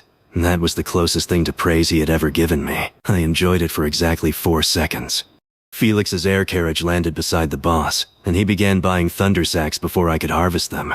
Felix turned the thundersacks into a weaponized storefront. By the time the 40th floor safe zone opened, his white carriage had become a floating pavilion. Lightning crystals powered its wheels. Glass shelves rotated behind protective barriers. Small attack drones hovered around the roof, each carrying a potion, a blade, or a repelling charge. He no longer waited in safety. He followed expeditions into danger and sold directly during combat. It was my idea with better curtains. People expected me to rage. I congratulated him. Felix had proven the model. Mobile stores were no longer a joke. Safe zone merchants began attaching counters to carts, backpacks, shields, and tame beasts. Most stayed near the stairs. A few followed teams several kilometers. The underground economy expanded because danger no longer meant losing access to supplies. That helped everyone. It also created competition exactly where my ability was strongest. Felix could not see each customer's maximum price. He guessed based on injuries, monster count, and distance from safety. He undercut me whenever possible. If I listed antidotes for 500, his drones offered them for 400. If I lowered mine, he lowered his. He wanted a price war. I gave him a geography lesson instead. The 41st floor was a field of tall black grass. Pale predators moved beneath it, visible only as ripples. Felix's pavilion hovered above the grass, protected and easy to see. Customers gathered around him. I drove directly into the thickest section and rang the bell. The predators followed. My local monster count rose. Felix's remained low because his repelling drones kept creatures away. The same potion had a much higher maximum near my wagon. I did not need to undercut him. I sold fewer items at 10 times the price.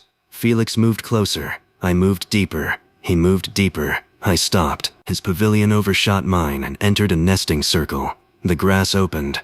30 predators leaped onto his roof. His drones fired in every direction. The pavilion spun, and 1 crystal lamp sailed through my counter window.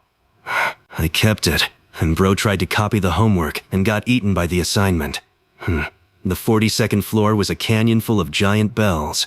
Wind caused them to ring, and every tone summoned a different monster. Low bells called armored beetles, high bells called flying snakes, cracked bells called things nobody wanted to identify twice. Felix saw a way to control enemy numbers. So did I. He placed workers at the safest bells and created a stable hunting route. One bell rang, a small pack appeared, an expedition killed it, and his drones sold supplies. It was efficient. I built a song. Tessa connected ropes from the wagon to 20 bells across the canyon. Ember mapped the creatures each note summoned. Rowan's team took position on the cliffs. When we were ready, I drove forward, and the ropes pulled in sequence. The bells played 4 notes. A beetle herd appeared behind us. Flying snakes appeared above. Burrowing claws rose from the road. A flock of red birds filled the canyon entrance. The groups hated one another. I had not summoned a wave to fight us. I had summoned 4 waves to fight each other. The canyon became a monster war. Beetles crushed burrowing claws. Snakes hunted birds. Birds pecked through beetle joints. We drove along the edge while every creature remained hostile within 1 kilometer, raising prices without focusing attacks on the store. I sold viewing lenses, long-range weapons, and collection bags to expeditions following behind. Rowan used remote delivery to launch captured claws at the snakes. Tessa fired bells like cannonballs after claiming them as scrap. Felix tried copying the song. He rang the notes backward. That summoned a swarm of creatures that liked one another. His pavilion disappeared under a group hug made of teeth. I rescued him again, mostly because his attack drones had excellent resale value. At the 43rd floor gate, Felix accused me of knowing the dungeon's exact summoning pattern in advance. I told him Ember had watched which monsters arrived after each tone. He said that was unfair. Ember set his other sleeve on fire. The 43rd floor contained rivers of liquid crystal. They hardened around anything touching them, forming clear prisons. Monsters used the rivers as traps, driving expeditions into the flow and waiting for them to become statues. Our thunder wheels could cross the surface, but one wave splashed over the side and sealed the left half of the wagon. Tessa wanted to blast it off. The crystal reflected force. An explosion would have sent the impact through the cabin. I tagged the entire crystal shell as inventory. Then I sold it to a customer standing on the opposite bank. Remote delivery ripped the prison away in one piece, flew it across the river, and placed it beside the customer. The monsters trapped inside the clear shell went with it. The customer had purchased a decorative crystal formation for 2 coins and received 6 furious predators at no extra charge. I refunded the 2 coins by throwing them very quickly. On the 44th floor, heat rose from cracks in the ground until steel softened. Felix's pavilion used cooling crystals. My wagon used inventory rotation. Every armor plate that became too hot was listed for sale and delivered to Rowan, who was fighting on a distant ridge. A cool replacement plate came from storage and snapped onto the wagon. Rowan received the hot plate at high speed and used it as a shield. Monsters that bit it cooked their own faces. When the replacement warmed, we sold it to Tessa. She shaped the soft metal with her hammer and sent it back as a weapon. The wagon changed armor every 30 seconds while crossing the floor. By the end, we had turned heat into manufacturing speed. The 45th floor was where Felix finally found an advantage. A golden mineral grew from the walls and repelled monsters naturally. Felix harvested it, attached plates to his pavilion, and created a moving safe corridor. Creatures would not approach within 50 meters. Expeditions could walk behind him without being attacked. His business exploded. The corridor stretched for kilometers. Customers traveled safely, bought supplies at normal prices, and reached the next gate with no injuries. Felix called it the Golden Road. My ability became nearly useless near it. People asked why anyone would choose my dangerous route when Felix could remove the danger entirely. I asked what waited at the end of the floor. Nobody knew. The golden mineral did not kill monsters. It pushed them aside. Every creature displaced by the corridor moved toward the remaining unprotected terrain. As Felix crossed the floor, hundreds of monsters collected on both sides of his safe path. The road became a tunnel through a living ocean. That was manageable while the golden plates worked. Minerals exposed to dungeon air lost strength over time.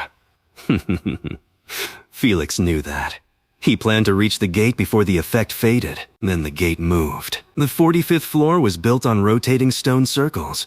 Paths shifted every 6 hours.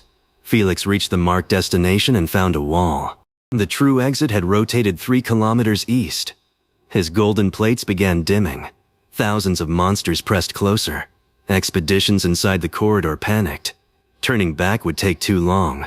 Moving east meant crossing terrain Felix had not mapped. His pavilion was large, slow, and carrying nearly every customer on the floor. I had followed from a distance outside the corridor. My wagon was surrounded by monsters the entire time. I had spent the journey selling small items to Rowan's team and pouring the profit into speed, armor, and an upgrade called Store Beacon. It allowed customers within 1 kilometer to see a golden path leading to my moving territory. When Felix plates flickered, I activated it. A bright road appeared through the monster sea. It did not repel anything. It showed the only route where the wagon's weapons, shields, and remote delivery could protect travelers. I drove toward the rotating exit. Rowan cleared the front. Tessa launched demolition charges to close side tunnels. Ember controlled floating counters around the convoy. Customers left Felix's fading corridor and followed my beacon one group at a time. Every monster near us increased the price ceiling. Every purchase funded more defenses. The golden path became wider, faster, and harder to break. Felix tried keeping his customers. Then his first plate went dark. A wall of creatures entered the corridor. He abandoned the sales pitch and followed me. For 2 hours, Carter's last stop became the center of a moving city. Hundreds ran behind the wagon. Floating counters delivered potions to the wounded. Shield panels unfolded along the sides. Checkout cannons fired tagged boulders, hot armor, bell fragments, and 1 crystal statue containing 6 predators that I had been saving for a special occasion. The statue hit a charging herd and shattered. The 6 trapped predators escaped, saw the larger monsters, and immediately reconsidered their life choices. That crystal package had the worst unboxing video in history. We reached the rotating exit with seconds left. Tessa blasted the gate mechanism. Rowan held the narrowing gap with both chains. Ember expanded the store beacon through the doorway, and every remaining traveler crossed into the 46th floor. Felix came last. His pavilion lost power halfway through. I hooked it with the wagon and dragged him across while monsters crushed the golden road behind us. When the gate closed, hundreds of customers surrounded my shop. They were exhausted, injured, and alive. Felix looked at the ruined plates on his pavilion. He finally understood the difference between us. He tried to remove danger. I made danger pay for its own defeat. The 46th floor punished anyone who relied on a single machine. Black vines grew from the ground and wrapped around magic. They drained rune wheels, silenced crystal lamps, and turned enchanted weapons into ordinary metal. Felix's pavilion lost flight. My thunder wheels stopped humming. Even Ember shrank until she was barely more than a spark. Tessa smiled. She had been waiting 46 floors for a reason to install pedals again. 4 expedition fighters climbed into side seats and powered the wagon by leg. Rowan pulled from the front with his chains. I stood behind the counter, brewing stamina drinks as fast as they could consume them. Every vine near us counted as part of one enormous hostile organism, so prices only doubled once, but the floor had other creatures hiding between the roots. We lured them close with meat, raised the multiplier, and sold the pedal crew better drinks. The wagon crossed the magic-draining forest through pure caffeine and spite. Bro defeated anti-magic with cardio, the most disrespectful possible counter. The 47th floor returned our power and immediately tried to drown us in ash. A volcano beneath the cavern erupted every hour. Ash creatures formed wherever the cloud touched fire. Tessa sealed the wagon, Ember heated the air filters, and I sold breathing masks through floating counters. Felix stayed near us. He no longer pretended his route was separate. His pavilion carried extra stock, while my store handled battlefield delivery. Competition became cooperation whenever survival required both. I still charged him for repairs. The 48th floor contained doors that opened only when fed monster cores. Expeditions had to hunt, collect cores, and choose which paths to unlock. Felix bought cores from everyone and tried controlling the fastest route. I did not fight him for the doors. I tagged the wagon as a sellable item, sold it to Rowan standing beyond a sealed wall through a narrow crack, and let remote delivery carry the entire store through solid stone along the legal delivery path. The wagon vanished from one corridor and burst through a door on the other side without paying a single core. Tessie emerged from the cabin laughing. Felix looked at his mountain of purchased keys and briefly became religious. We still opened the doors behind us for the other expeditions. The shortcut simply gave us time to prepare for the 49th floor. The floor boss lived inside a city made of coins. Gold streets crossed beneath towers of stacked metal. Silver rivers flowed between them. Every wall, stair, and bridge was built from currency taken from dead expeditions over centuries. At the center sat a round creature with 6 thin arms and a vertical mouth. It was not heavily armored. It did not breathe fire. It did not summon storms. It ate value. The moment we entered, coins lifted from our bags and flew toward its mouth. Enchanted weapons dimmed. Rare materials cracked. The boss grew larger with every valuable object it consumed. Felix screamed before anyone else. His pavilion carried more wealth than an entire safe zone. Gold trim peeled from the walls. Crystal shelves shattered into light. Bags of coins tore open and formed rivers through the air. The creature swallowed everything and doubled in size. My wagon began shaking. Profit fortification had stored value in every plate, wheel, weapon, and counter. The boss pulled at all of it. Bolts ripped free, armor bent outward. Even the bell stretched toward the mouth with ember clinging to it. For the first time, Profit made the shop weaker. Rowan attacked, but his enchanted chains lost power as they approached. Tessa struck the street, sending a blast beneath the boss. The explosion was absorbed because magic itself had value. The creature swallowed the attack, then it opened its mouth wider. Our money, upgrades, and weapons flew faster. Felix ordered everyone to retreat. The gate behind us had sealed. The only exit was through the boss. I looked at the glowing maximum price above 1 healing potion. There was only one boss within range. The potion was worth 2 coins. The city looked rich, but hostile count mattered more than wealth. My greatest advantage had vanished exactly when everything I owned was being eaten. That should have ended me. Instead, it clarified the problem. The boss consumed value. My power changed value. I did not need more monsters if I could control what counted as merchandise. I grabbed a plain stone from the street and placed it on the counter. It had no practical value. No customer wanted it. The glowing maximum showed 0. I wrote a price of 1 coin. Nobody bought it. I told Rowan the stone was the only object currently registered as a stabilizing weight for the wagon's emergency brake. That was true because I placed it on the brake lever. The maximum value rose. Rowan was willing to pay 1 coin to keep the wagon from rolling into the Silver River. He bought it. Remote delivery moved the stone into his hand. The boss ignored it because the stone's value had already been exchanged. The coin Rowan paid flew toward the boss instead. I repeated the test with a broken bottle, a strip of cloth, and a bent spoon. Every sale transferred the customer's valuation into payment. The item became ordinary again after delivery. The boss wanted concentrated value, so I would feed it a poisoned market. I opened every floating counter and listed worthless objects as urgently useful tools. A brick became a wheel block.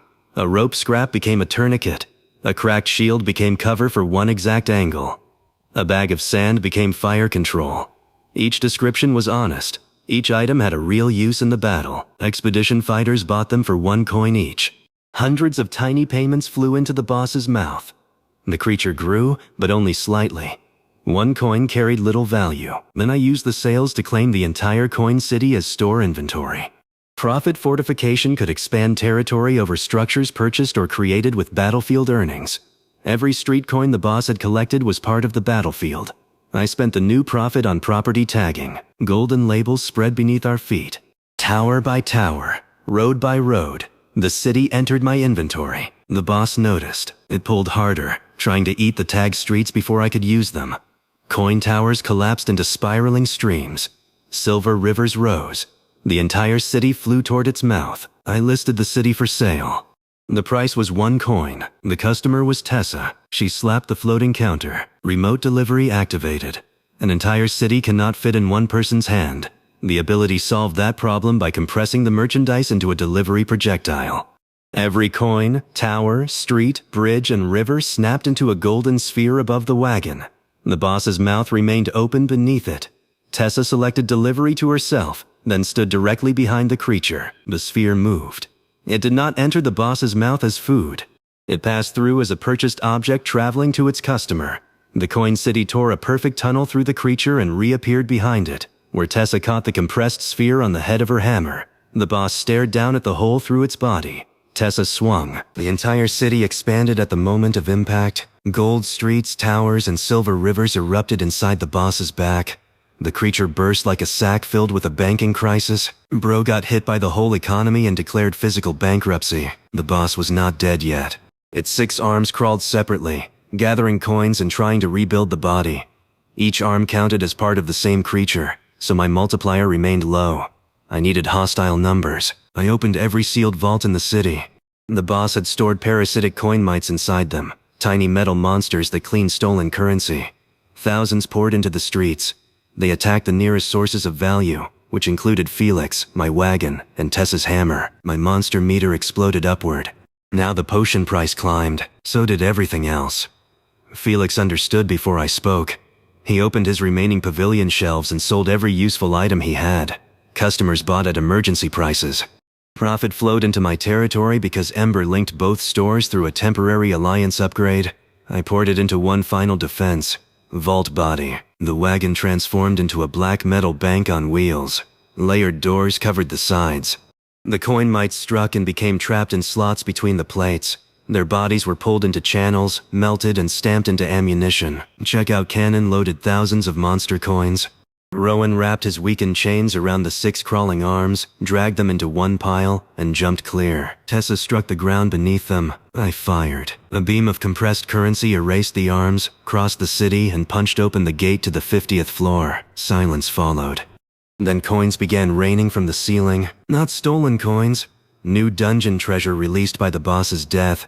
They covered the streets, filled the rivers, and piled against my wagon doors. Felix sat in the middle of the rain holding one empty money bag. He had entered the floor richer than anyone. He left with no pavilion, no stock, no coat buttons, and a single cracked lamp. I offered to buy the lamp. He told me to choke on it. I paid 2 coins anyway. The 50th floor safe zone was different from the others. It was quiet. No settlement waited inside. No prepared builders rushed through the barrier. A circular platform floated above a black abyss. 5 stairways continued downward, but only one remained intact. The walls held carvings left by earlier expeditions. Nobody had established a permanent route beyond this point. The lower floors were called the Black Stair. Monsters became too strong for normal teams. Safe zones still existed every 10 floors, but no one had reached them in living memory. Supply lines ended here. Maps ended here. Most expeditions considered the 50th floor the practical bottom of the dungeon. Rowan stood beside the descending stair and asked whether I planned to stop. My wagon had survived poison lakes, moving forests, gravity canyons, monster storms, and a creature that ate money. It was now a rolling vault with a living flame, thunder wheels, fortress walls, resurrection coins, a delivery network, and enough scars to qualify as ancient history. I looked into the darkness. My monster meter detected one hostile creature far below. The price above a potion changed from 1 to 2. Then a second presence appeared. 4 coins. A third. 8. The numbers kept rising as something climbed toward us through the unseen stairwell. I rang the bell. The 50th floor safe zone filled with golden light. I told Rowan we were not stopping. We were finally reaching the expensive customers. 3 creatures climbed out of the black stair before we finished preparing. They looked like wolves made from darkness folded around white bones. Their paws touched the stone without sound. Each head carried a ring of small eyes, all fixed on the safe zone barrier. They could not enter. That should have made them harmless.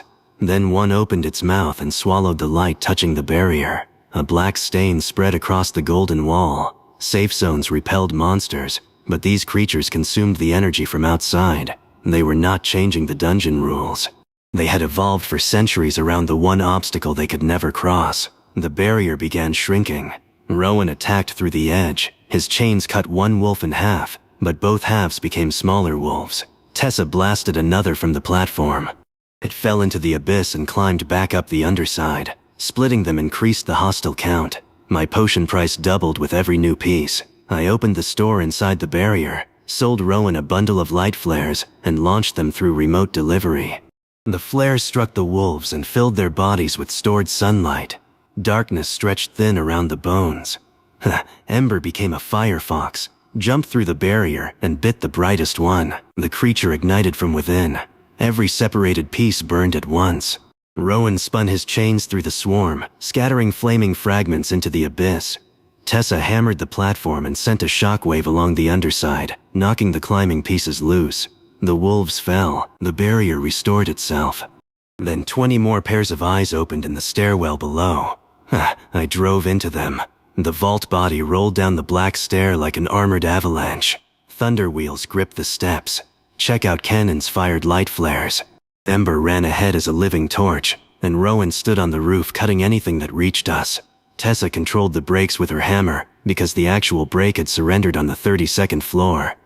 We hit the pack halfway down. Dark bodies burst around the wagon. Some split beneath the wheels, doubling into smaller enemies. My prices climbed. I sold Rowan radiant chain links, sold Tessa blast powder, and sold myself enough roof repairs to keep the darkness outside. We reached the 51st floor with 30 burning wolves chasing us. The floor had no light at all. The darkness was physical. It pressed against the wagon windows, swallowed fire, and hid holes in the road. Ember could illuminate only the store boundary. Beyond it, nothing existed until it attacked. I expanded the boundary. Every sale underground increased the territory Ember could briefly control. Rowan bought a torch. Tessa bought a wrench she already owned. I sold them both water, rope, spare gloves, and one piece of candy that Tessa claimed was for structural research. Each purchase pushed the golden edge farther into the dark. The shop became a moving island of light. Creatures waited just outside it. Their hostility raised my prices, but they would not enter until the wagon passed. I used floating counters as probes. Golden panels drifted ahead, revealing cliffs and monsters. When something attacked a panel, Ember marked its position, and checkout cannon fired through the dark.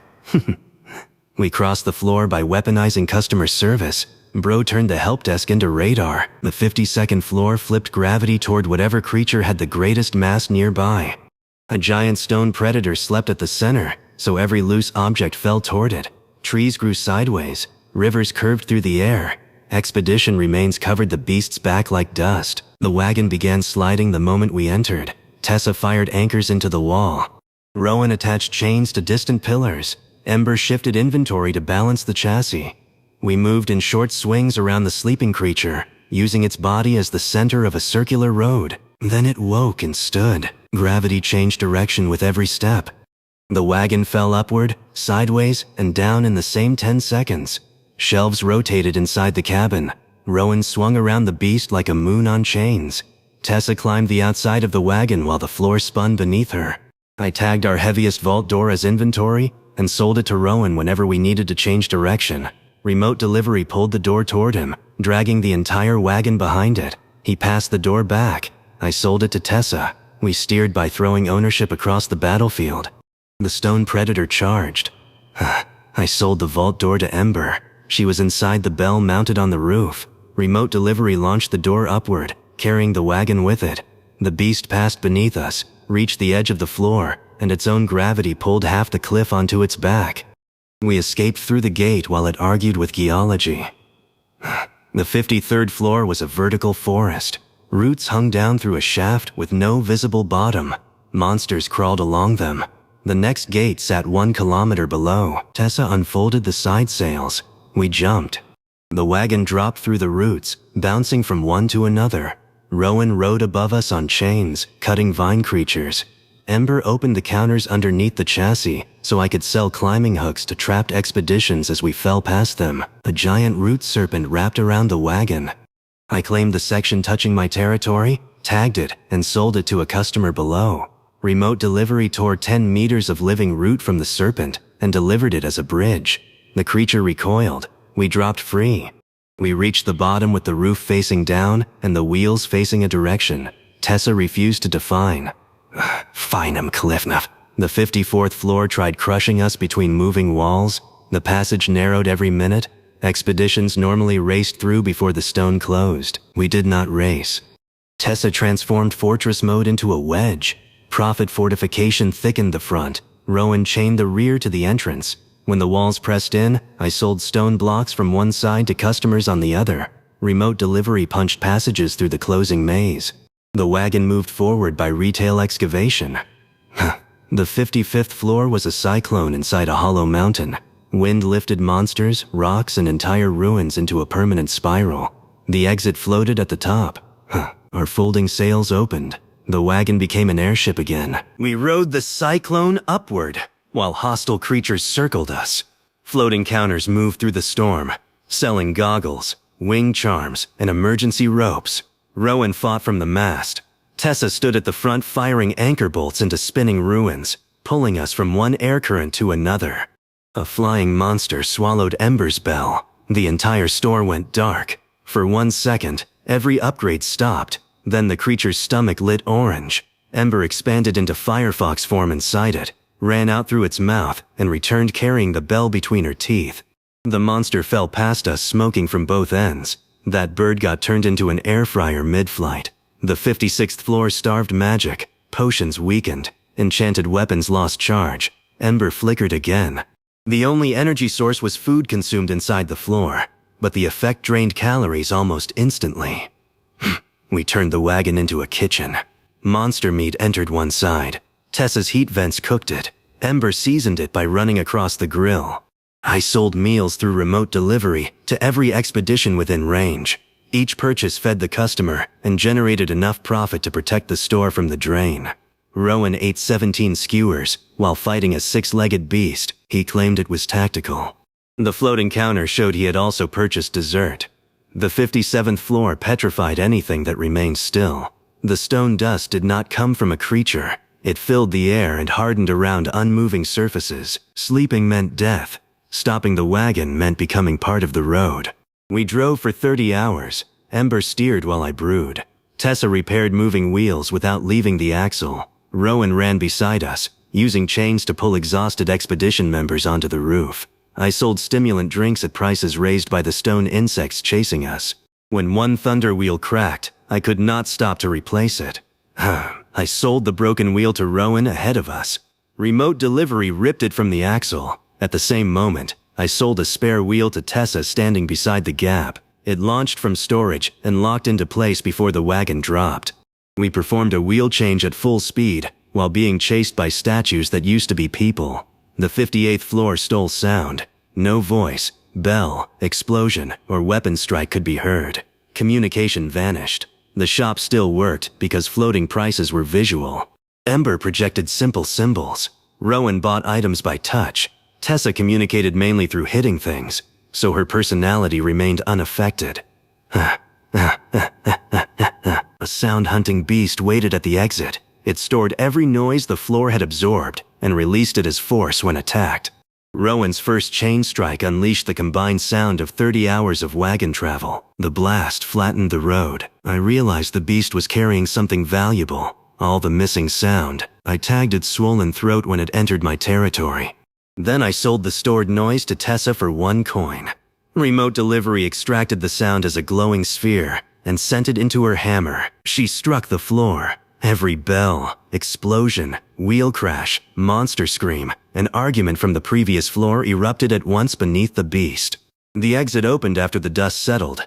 Tessa's hearing returned first. She asked why everyone was yelling. The 59th floor had no tricks.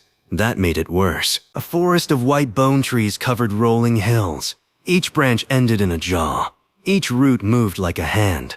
At the center stood the floor boss, a massive creature with one body and hundreds of long necks growing from its back.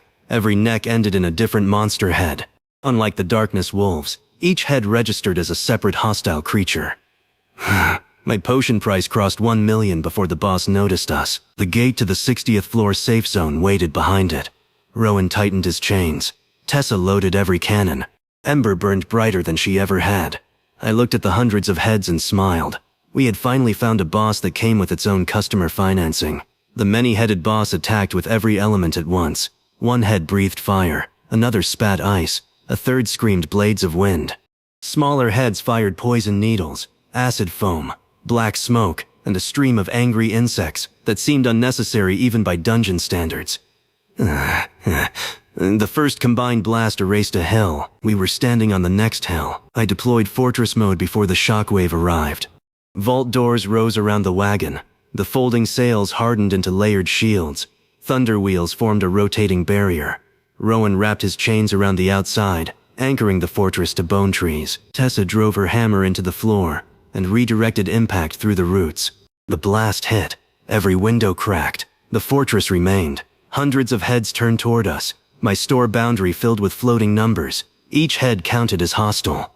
Every item had a maximum price beyond anything we had seen, but only 4 customers were inside range: Rowan, Tessa, me, and whatever category Ember belonged to. We could not generate enough sales by buying nonsense from one another forever. We needed more customers alive on the battlefield. Several expeditions had followed through the Black Stair. They were hiding among the bone hills, too far from my physical counter, and too terrified to approach. I upgraded store beacon into market sky. A golden roof spread across the entire 1-kilometer territory. Floating counters appeared beside every expedition member. Shelves formed from light in the air. My wagon remained the core, but the shop now existed wherever a customer stood. Healing potions appeared beside the wounded. Elemental shields appeared before incoming attacks. Replacement weapons assembled in moving hands. The sales arrived in a flood. I spent the profit on a defense called damage inventory. Any attack striking the store boundary could be captured as damaged merchandise for 3 seconds. During that time, I could sell it. The firehead breathed again.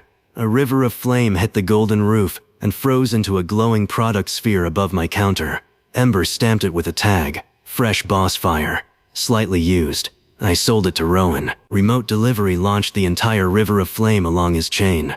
He swung beneath a bone tree, curved around the boss, and delivered the fire into the ice-breathing head. The head exploded in steam. The ice head attacked. I captured the beam, sold it to Tessa, and sent it into the firehead. She struck the frozen neck with her hammer. It shattered. 2 heads died. My prices dropped by half twice. That was the danger. Every victory reduced our multiplier. If we cut all the heads, my profit would collapse before the main body died. We needed to disable them without removing them from the hostile count. I changed tactics. Rowan stopped severing necks. He wrapped them in chains and tied them together. Tessa blasted trenches around the body, forcing the legs into a pit. I captured elemental attacks and sold them to customers positioned against opposite heads, creating a crossfire that stunned without killing. The boss became a knot of furious necks. Its hostile count remained high. So did my prices. I poured profit into fortress migration. The wagon's walls detached, multiplied, and moved across the battlefield. Golden towers rose beside expedition groups. Shield corridors connected the hills. Checkout cannons appeared on bone ridges. The shop stopped being one fortress. It became a fortress network.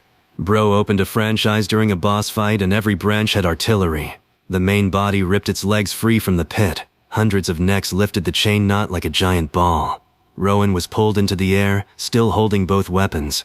He swung around the boss faster and faster, unable to release without letting the heads separate. I sold him a gravity anchor. Remote delivery fired a black spike into his hand. He drove it into the ground while passing overhead. His chains tightened across every neck. The boss flipped onto its back. Tessa had been waiting beneath it. She struck the exposed chest with her demolition hammer. Damage inventory captured the impact as a product sphere before it dispersed. I sold the captured explosion back to her. Remote delivery returned it through the hammer into the exact same point. She hit again. I captured it again. We repeated the sale. Each strike stacked with the previous one. The chest dented, cracked, then folded inward. Tessa was hitting the boss with the same explosion after it had already hit the boss. By the 10th resale, the blast contained enough force to lift the entire creature. By the 20th, the bone forest bent away from her. By the 30th, Rowan screamed for us to stop because he was still attached to the necks. Tessa swung once more. The boss launched into the sky. Hundreds of heads trailed behind like streamers. Rowan spun around it with all the dignity of laundry in a hurricane. That attack gave him a full meat check from atmospheric pressure. The creature crashed near the gate. Its chest split open, revealing a dark core covered in roots. The heads remained alive but stunned. My multiplier held. I needed one decisive attack. Every expedition member bought something. A potion, a blade, a shield, a meal, a resurrection coin. Even Felix's cracked lamp, which I had carried for no reasonable purpose, sold to Tessa for 1 coin. The combined profit filled the upgrade panel. I unlocked Grand Checkout. Market Sky folded inward. Every floating counter, tower, shield corridor, and cannon transformed into lines of golden light. The lines connected to the wagon, then to each customer, then to every purchased item used during the battle. Grand Checkout converted the total value of all completed sales in the territory into one final delivery force. I tagged the boss core as a free sample. Rowan accepted it. Remote delivery attempted to move the core from the boss to his hand. The body resisted. Grand Checkout pushed harder. Golden light tightened across the battlefield. Bone trees uprooted. The boss's chest stretched. Hundreds of heads woke and screamed at once. Then the core tore free. It crossed the battlefield as a black comet, landed in Rowan's palm, and dragged the entire boss body behind it. He released the core at the last second. The body flew past him and entered the 60th floor gate head first. Tessa detonated the threshold. The gate slammed shut across the creature's chest. The boss split in half. Every neck collapsed. The black core cracked in Rowan's hand. Golden light filled the stairs. The 60th floor safe zone opened. There were survivors inside. A small settlement occupied the cavern, built from ancient expedition wagons and monster bone. The people living there were descendants of teams trapped below decades earlier. They had never reached the upper safe zones. They survived by growing pale crops and hunting the edges of the next floor. They had almost no potions, no metal weapons, no idea that the route above had finally reopened. I rolled into their settlement with a vault fortress, a flaming fox, a demolition engineer, and Rowan still wearing pieces of boss neck around his chains. Everyone stared. Then my potion price dropped to 1 coin. Safe zone. I sold our entire remaining medical stock at cost. The settlement expected a trick. There was none. I had made enough below. Danger pricing rewarded me for taking risks, not for squeezing people who were already safe. For 3 days, we repaired homes, distributed equipment, and opened the route upward. Expedition teams carried messages between the settlement and the 50th floor. For the first time in decades, people on both sides knew the other existed. Felix arrived on the 4th day. He had rebuilt himself from the coin boss treasure with alarming speed. He no longer wore velvet. His new outfit was simple black cloth with dozens of hidden pockets. Instead of another giant pavilion, he carried one metal case. The case unfolded into a compact counter, surrounded by 6 delivery drones. He had learned mobility. Felix walked into my wagon, placed the cracked lamp on the counter, and bought it back for 3 coins. I had paid 2. That was his version of a peace offering. He had also brought ingredients, weapon parts and maps, gathered from the old settlement. He wanted to join the descent to the 70th floor. Rowan objected. Tessa laughed. Ember burned a small hole in Felix's pocket. I accepted. Not because I trusted him completely. Because the black stare had taught me that a store needed customers, stock, delivery, defense, and someone ruthless enough to notice opportunities while I was driving through a wall. Felix was also tired of copying my routes. He wanted to prove he could create one.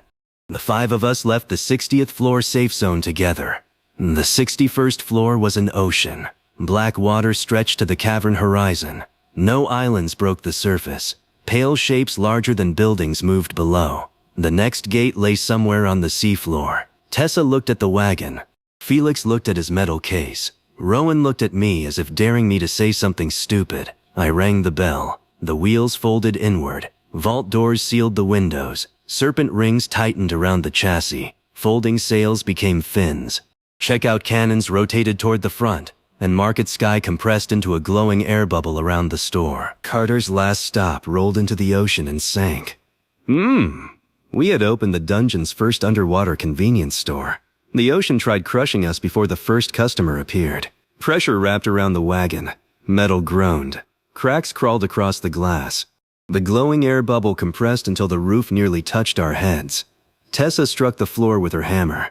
Controlled explosions traveled through the frame, forcing the plates outward against the water. Felix unfolded his metal case and released 6 drones shaped like flat silver fish. They attached reinforcement bands to the hull, while Rowan stood beside the front cannon, apparently planning to cut the ocean if it became disrespectful. Ember burned inside a sealed lantern. Her flame pushed warm light through the black water. Shapes followed it. First came needlefish longer than spears, then transparent eels, then schools of tiny biting creatures that covered the windows and tried eating the seals.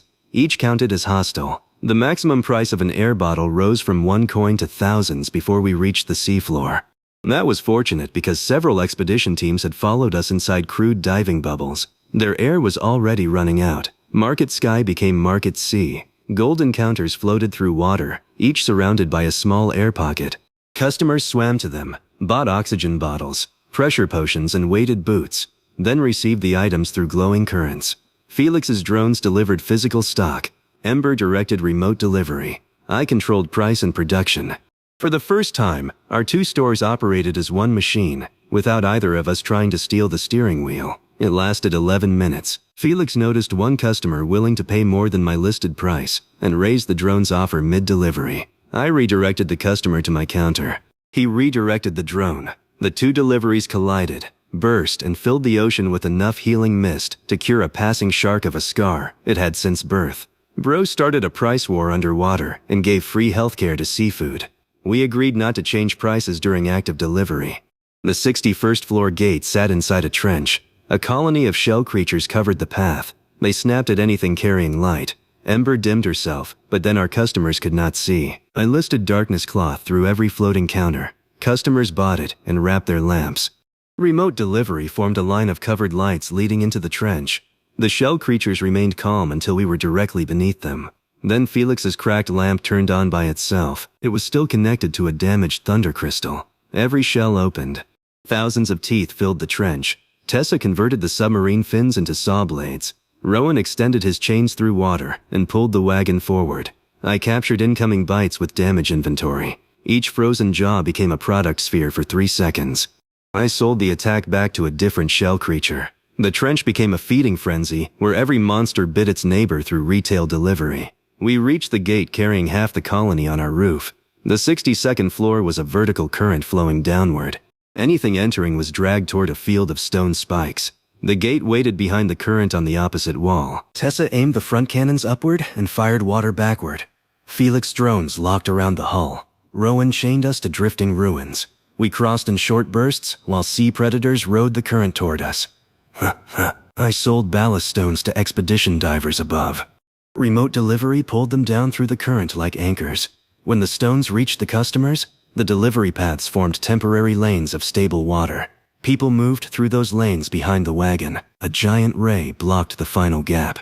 It spread wings wider than the safe zone and opened a mouth beneath its body. The current flowed directly into it. I tagged one of the stone spikes below as inventory, sold it to Rowan, and watched remote delivery rip it from the ground. The spike traveled upward against the current, passed through the ray's open mouth, and arrived in Rowan's hand, with the monster wrapped around it. He swung both chains and threw the entire ray into the empty spike hole. That fish got put back in the ground like somebody planted seafood. The 63rd floor was a reef made from living parasites. They attached to armor, potions, skin, and even other monsters. Each parasite stole a tiny amount of energy. A dozen caused fatigue. 1,000 could drain a fortress. They loved the wagon. Within minutes, the hull turned red beneath layers of crawling bodies. Ember flickered. Thunder wheels slowed. Fortress mode failed to deploy. My monster meter showed tens of thousands of hostiles within 1 kilometer. The price ceiling became ridiculous, but sales could not save us if the parasites ate the profit energy as fast as it formed. Felix solved half the problem. His drones carried small mundane tools with no magic to drain. They scraped parasites from the windows and packed them into jars. Tessa solved the other half by disconnecting every powered upgrade at once. The wagon went dead. The parasites stopped feeding and loosened their grip. I claimed the ones inside the store boundary as livestock inventory. Then I sold them to a predatory sea worm approaching from behind. Remote delivery peeled thousands from the hull, compressed them into a red stream, and fired them into the worm's mouth. More parasites replaced them. I sold those too. The worm swelled until it looked like a floating red balloon. It remained hostile. So did every parasite inside it. My multiplier stayed enormous while the wagon became clean. I reopened the store and used the resulting profit to buy a non-magical copper hull layer. Parasites hated the taste. Tessa plated the wagon while Felix sold jars of captured creatures as bait to following expeditions. We crossed the reef with the swollen worm drifting beside us like the world's worst business partner. The 64th floor had no seafloor. It was a black void filled with floating lights. Each light belonged to a predator large enough to hide the rest of its body beyond Ember's glow. We could not tell whether a light was 10 meters away or a kilometer. I released price tag darts. The darts sought hostile targets and attached glowing numbers to them. Suddenly, the darkness filled with prices. A 2-coin light was far. A 1,000-coin light belonged to something close. A 1,000,000-coin cluster meant we were already surrounded. We navigated by terror-based arithmetic. Felix's drones carried decoy lamps away from the wagon. Predators followed. Their price tags moved with them, turning the ocean into a living map. Rowan attacked only the closest numbers. Tessa steered between the largest values because, according to her, anything that expensive probably had a wide turning radius. She was right more often than anyone should be allowed. At the center of the floor, one light remained fixed. It was the gate marker, but a creature had wrapped its body around the door. We saw only its glowing lure. I offered the creature food through a floating counter. It was hostile, not a customer, no sale. So I sold the food to Rowan and set the delivery path beyond the gate. Remote delivery launched the bait through the creature's coils. Every nearby predator chased it. They hit the hidden body from all directions. The gate guardian released the door to defend itself. We slipped through while the darkness ate itself. The 65th floor boiled. Hydrothermal towers covered the ground, firing superheated water upward. Mineral beasts lived around the vents. The submarine hulls softened. Our air bubble became steam. Tessa turned the problem into propulsion. She opened armored channels beneath the wagon. Each vent blast entered one side and fired from the rear. We jumped from tower to tower like a kettle with ambition. I sold cooling potions, burn salves, and cooked parasite skewers through Market C. Nobody asked when we had started serving parasites. Hunger lowers culinary standards faster than danger raises prices. Bro ate a dungeon tick on a stick and called it protein. The 66th floor froze the water instantly. We entered as a submarine and became trapped inside a solid block of black ice. Ember expanded from the lantern, filling the cabin with orange fire. Tessa placed controlled charges along the hull. Rowan threaded his chains through maintenance slots. Felix's drones drilled outward. They tagged the ice touching the store as inventory. Then I sold blocks of it to customers scattered across the floor. Remote delivery carved tunnels through the frozen ocean. Each purchased block flew away, leaving perfect passages. The wagon drove through a maze created by sails while frozen predators remained suspended in the walls around us. They were alive. They were hostile. They were within 1 kilometer. My prices stayed high without a single creature able to attack. For once, danger had become shelf-stable. The frozen predators woke when the tunnels passed too close. Claws punched from the ice. Teeth opened inside clear walls. The creatures could not turn, but they could bite anything entering the narrow paths. Rowan ran ahead, cutting jaws before the wagon reached them. Felix's drones marked weak ice.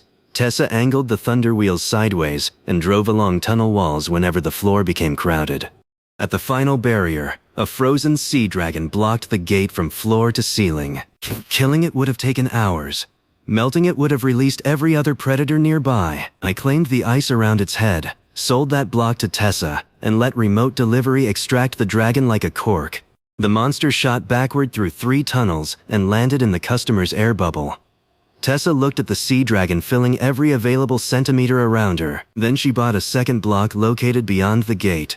Remote delivery moved her there before the dragon could close its mouth. She emerged on the other side laughing while the rest of us drove through the hole. Bro used express shipping as teleportation and left the dragon on read. The 67th floor was filled with ruins that leaked corrosive ink. The water turned black wherever it spread. The ink erased enchantments from anything it touched, including remote delivery tags. Felix's drones carried plain chalk. Rowan scratched physical arrows into the ruins. Tessa sealed the wagon with copper from the parasite reef. We moved without relying on magic until we found the source. Enormous squid creatures squeezing ink through broken towers. Their bodies were soft. Their tentacles were not. One wrapped around the wagon and pulled us toward a mouth lined with stone teeth. Another grabbed Rowan. A third caught Felix's metal case and tried opening it with the concentration of a thief at a locked snack machine. I could not tag anything through the ink, so I sold the ink itself. A clean jar inside the wagon counted as inventory. I opened an intake valve, filled the jar from the surrounding water, and listed 1 cubic meter of enchantment erasing ink. Tessa bought it. Remote delivery pulled the purchased volume from around the wagon and launched it toward her hammer. A clear bubble appeared around us. I repeated the sale. Every cubic meter removed created a larger clear zone. The squid tentacles became visible. Rowan cut free. Felix's drones attached tags to the exposed bodies. Then Tessa received all the ink at once. It formed a black sphere around her hammer the size of a house. She swung into the nearest squid. The sphere burst across the creatures. Their own enchantment-resistant skin lost its protection. Ember's fire spread through the water as golden steam and cooked every tentacle holding us. We escaped while Felix collected fried squid into stock bags. He had finally learned not to waste battlefield ingredients. The 68th floor was one giant whirlpool. The gates spun at the bottom, opening for only a few seconds each rotation. Broken ships, monster bones, and entire stone towers circled the funnel. Our submarine entered the current and accelerated. We could not steer toward the center without being crushed by debris. Tessa extended the serpent ring chassis into a flexible coil around the wagon. Rowan hooked passing ruins and changed our orbit. Felix's drones placed explosive markers on larger obstacles. Ember tracked the gate each time it appeared below. I turned debris into purchases. Whenever a tower approached, I tagged one block and sold it to a customer on the opposite side of the whirlpool. Remote delivery tore the block free, changing the ruin's balance. The tower rotated away. Broken ships became bridges between currents. Monster bones became rudders. A stone statue became a projectile that knocked an entire wreck out of our path. We spiraled lower. The pressure increased. Sea creatures joined the current. Thousands circled with us, raising my prices. Expedition divers bought pressure seals and propulsion charms through floating counters, while spinning so fast their faces tried leaving their skulls. The gate appeared. Tessa fired every rear vent. Rowan chained us to a passing tower. Felix detonated the markers behind us. Ember compressed Market C into a golden point ahead of the hull. The wagon broke free from the current and shot toward the bottom. The gate rotated away. I sold the gate to Rowan. It was part of the dungeon and resisted ownership, but the section had entered my store territory when we passed it during the previous rotation. Property tagging held for 1 second. Rowan accepted the purchase. Remote delivery yanked the gate backward through the whirlpool and placed it directly in front of us. We entered while it was still moving. The 69th floor was dry. The submarine dropped from a ceiling waterfall, hit black stone, bounced twice, and came to rest against an enormous shell. The shell moved. A creature larger than the coin city rose beneath us. Its body resembled a fortress crab, with cliffs for legs and a shell covered in glowing ponds. Each pond held thousands of eggs. Small aquatic monsters crawled from them, breathing air through wet gills. The gate to the 70th floor safe zone was embedded in the creature's chest. To open it, we had to remove the shell core. The boss carried its own ecosystem. My monster meter counted the hatchlings individually. The potion price rose beyond 1 million before the first claw moved. I deployed Market Sky across the shell. Golden counters appeared beside every expedition climbing from the waterfall. Rowan sprinted toward the chest, chains catching on shell ridges. Tessa transformed the submarine fins into climbing legs. Felix's drones spread behind us, collecting eggs and delivering ammunition. The boss slammed one claw down. Damage inventory captured the impact for 3 seconds. I sold it to Tessa. Remote delivery placed the force inside her hammer as she struck a shell ridge. The stored claw slam detonated downward, cracking armor made to resist the creature's own attacks. We climbed through the opening. The shell interior was a city of living chambers. Water flowed through glowing veins. Hatchlings attacked from every passage. The main core pulsed deep below, protected by layers of muscle and mineral. I kept the hatchlings alive whenever possible. Rowan tied them in chain nets. Felix's drones trapped them inside storage bubbles. Tessa blasted walls, not bodies. Every living enemy maintained the multiplier. The boss tried flooding the shell, vault body sealed. Market C activated inside the creature. I sold air to the expedition and tagged the incoming water as inventory. Customers bought it in 1 cubic meter units.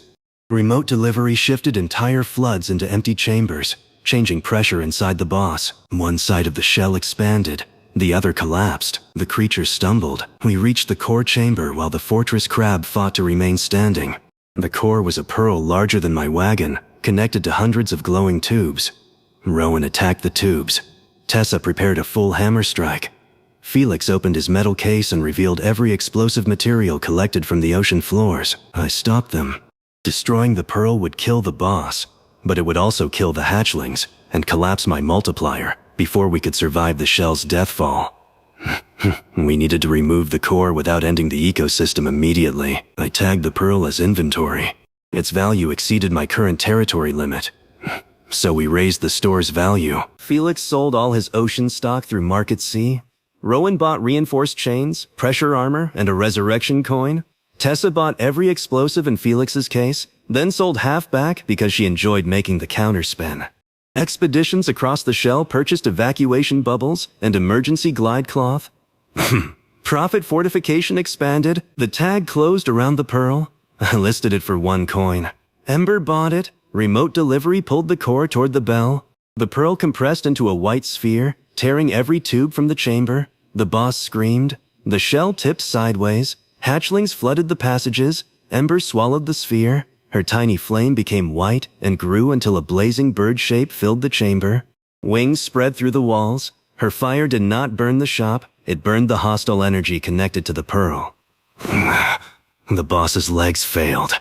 We drove toward the chest gate while the entire shell rolled down the stone plane.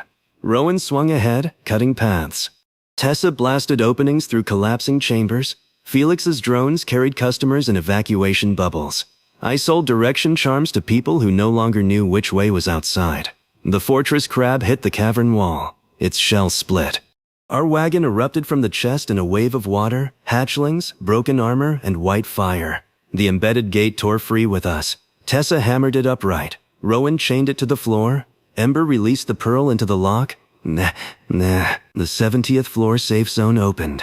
We crossed as the boss collapsed behind us. The hatchlings remained alive in the ruined shell. The ecosystem would continue without the core, smaller and no longer blocking the gate. The safe zone contained an ancient dock, dry stone buildings, and a staircase descending through a pillar of fire. Ember landed on the bell in her tiny form again. A white feather of flame remained on her back. The next 10 floors were burning. Tessa looked at the submarine hull, then she looked at the fire stair. She asked whether I had ever considered rockets. Rowan walked away before I answered. Tessa built the rockets from everything that should not have become a rocket. The submarine vents became engines. Serpent rings became fuel channels. Thunder crystals became ignition cores. The 12 accidental masts from the desert ship became stabilizers. Felix contributed pressure valves and insisted his name be engraved near the safest seat. Ember burned white inside the central chamber. The wagon rolled to the edge of the fire stair. Below us, a vertical tunnel dropped through 10 floors of flame. Stone platforms drifted inside it. Burning monsters moved between them. The 71st floor gate waited somewhere beneath the first layer. I opened the counter, sold everyone fireproof coats, and pulled the launch lever. The wagon fell. Then the rockets ignited in the wrong direction. We shot upward, smashed through the ancient dock roof, crossed the entire safe zone, and lodged halfway into the ceiling. Tessa called it a calibration success. Bro invented space travel because he installed the engine backward. She rotated the vents. We dropped again, ignited at the edge, and plunged down the fire column with a golden market sky bubble around us. Winged coal creatures attacked from the flames.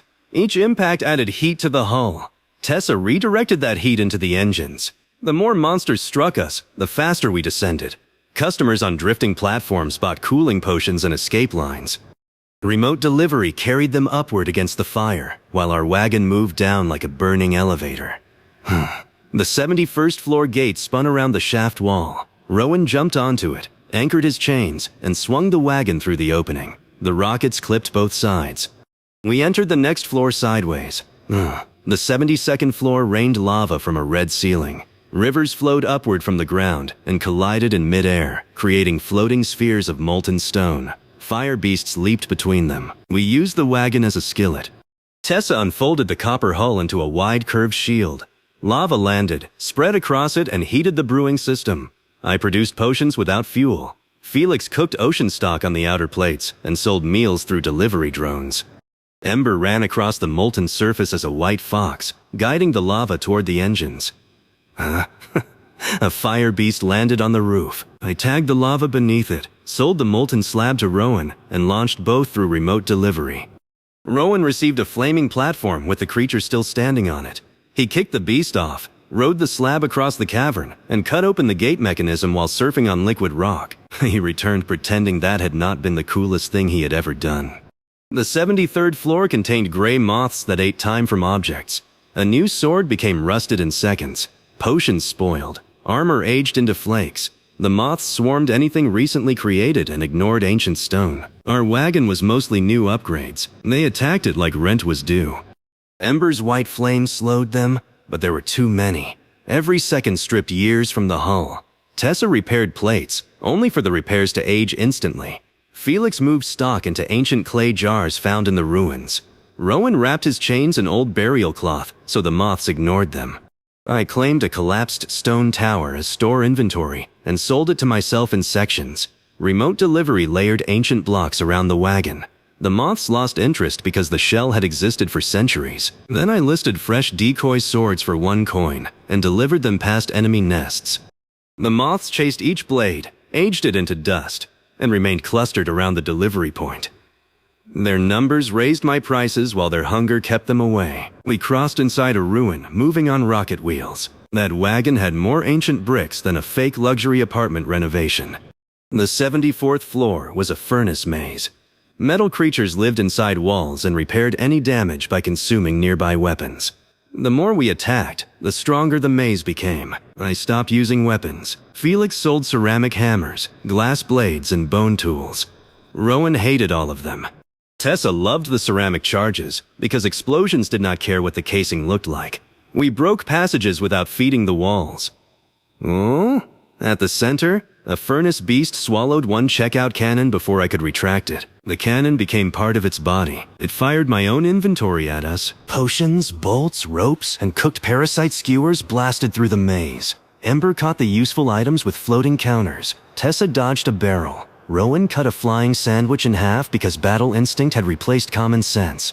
I activated damage inventory on the stolen cannon shot, captured my merchandise as hostile force, and resold it to Felix. Remote delivery reversed every item in midair. The entire barrage returned through the cannon barrel. The furnace beast swallowed its own attack twice. It exploded into enough metal to replace what we had lost. The 75th floor rotated around a ball of fire. Gravity pulled toward the center, so roads curved along the inner surface of a hollow sphere. The gate sat on the opposite side. Falling meant burning. The rockets carried us from road to road. Rowan chained the wagon to stone arches. Felix's drones mapped heat currents. Tessa used small explosions as steering taps. Ember spread market sky across the inner sphere, letting customers buy gravity hooks while dangling above the fire. Halfway around, the central flame opened an eye. It was alive. The entire floor was one enormous creature, and we were walking inside its skull. One hostile meant low prices. Then the eye released thousands of ember larvae onto the roads. Better. I sold cooling shields, bought stronger rockets, and drove along the ceiling while larvae chased behind. Tessa fired anchors into the eye. Rowan crossed the chains and pulled the pupil open. I tagged a chunk of central flame as inventory through damage inventory. Felix bought it. Remote delivery extracted a piece of the living sun and placed it inside his metal case. The creature flinched. Gravity shifted. The gate fell toward us. We caught it on the wagon roof and drove through before it could rise away. Felix kept the captured flame in a triple-sealed crystal. He said it would be useful later. Ember watched it with the expression of a cat watching someone else's dinner. The 76th floor was a nesting canyon for firebirds. Thousands slept on cliffs around a river of magma. Killing one caused it to explode and hatch smaller birds from the ashes. Rowan suggested stealth. Tessa sneezed. The canyon woke. Firebirds filled the sky. The first wave hit market sky and became captured flame. I sold it to the rockets. The engines roared. We raced above the magma river with a burning cloud behind us. Every bird raised my prices. Every sail strengthened the hull. Every destroyed bird became more birds, raising prices again. The floor was a self-replenishing multiplier. I opened a temporary drive-through counter along both sides. Expedition riders bought fireproofing while gliding beside us. Felix's drones collected ash. Tessa mixed it into explosive fuel. Rowan swung between birds, cutting wings instead of bodies to prevent additional hatching. The gate stood behind a magma waterfall. Ember swallowed Felix's captured living flame without asking. White fire expanded around her. The tiny fox became a blazing winged creature larger than the wagon. She flew ahead, split the waterfall with both wings, and held a tunnel open through molten rock. We drove beneath her. The birds followed. Ember closed her wings after the wagon passed. The waterfall hit the flock. Explosions filled the tunnel behind us. She returned to the bell small again, now with 2 white feathers. Felix complained about the stolen flame. Ember coughed 1 coin into his hand. Bro got reimbursed by a fire ferret and still looked offended. The 77th floor contained fuel crystals that exploded when exposed to fear. Monsters hunted by terrifying prey, then used the emotional reaction to ignite the ground. My ability already let me sense willingness to pay. With Ember's evolved core, I could also see spikes in customer fear as heat around the floating numbers. I turned that into navigation. When fear rose on the left, predators were hiding there. When the numbers stayed calm, the path was clear. We crossed by following the least profitable direction, which felt personally insulting but worked. A giant predator blocked the exit and released a roar that ignited every fuel crystal. The floor became a chain of explosions. Tessa captured 1 blast with damage inventory. I sold it to Rowan. He delivered it through a chain blade into the predator's mouth. Felix's drones dropped ancient stone shields from the moth floor. Ember wrapped the wagon in white fire that consumed fear energy before the crystals could use it. We drove through an explosion shaped like the entire horizon. The 78th floor was a forge where molten metal rained upward. Armor beasts assembled themselves from whatever fell. Destroying one only returned material to the rain. Tessa took control of the forge streams. Her hammer blasts shaped metal mid-air into tracks, walls, and giant hands. I tagged each construction as store property. Felix sold spare parts to the expedition. Rowan used delivery paths to jump between moving platforms. We did not kill the armor beasts. We disassembled and sold them. A leg became wagon plating. An arm became a crane. A torso became a portable bunker. Their hostile cores remained trapped in jars near the counter, preserving the multiplier while the bodies turned into inventory. By the exit, our wagon had grown into a 6-legged fire crawler with rocket stacks, vault armor, underwater seals, and a giant metal hand mounted above the roof. The hand existed because Tessa said every serious shop needed one. Nobody asked what it did. The 79th floor boss answered for us. It was a giant made of volcanic glass, standing inside a lake of flame. 8 arms held 8 burning weapons. Hundreds of firebirds circled its head. Armor beasts guarded its legs. The gate to the 80th floor safe zone glowed inside its chest. The giant raised all 8 weapons. Tessa pulled 1 lever. The metal hand above our wagon opened. It was large enough to slap a building. I finally understood her plan. I rang the bell and drove straight across the lava. The volcanic giant brought 8 weapons down. I captured the first strike with damage inventory. A burning sword froze above the counter as a product sphere. Tessa bought it. Remote delivery placed the force inside the giant metal hand. The second strike joined it. Then the third. Each captured attack added more power to the hand's palm. The wagon raced across lava on rocket thrust while firebirds dived around us. Rowan stood on the roof, chaining the giant's wrists together. Felix's drones trapped hostile armor cores in jars and delivered cooling crystals to the hull. The 4th weapon hit Market Sky. The hand began glowing. The 5th cracked our left vault wall. The 6th tore off 1 rocket. The 7th knocked Rowan into the lava. He bought a fireproof bubble before touching the surface, bounced once, and swung back on his chain with the expression of a man planning a murder after business hours. The 8th strike landed directly on the roof. I captured it. Tessa pulled the lever. The giant metal hand swung upward, carrying the combined force of all 8 boss attacks. It slapped the volcanic giant across the face. The sound crossed 9 floors. Glass cracked from the jaw to the chest.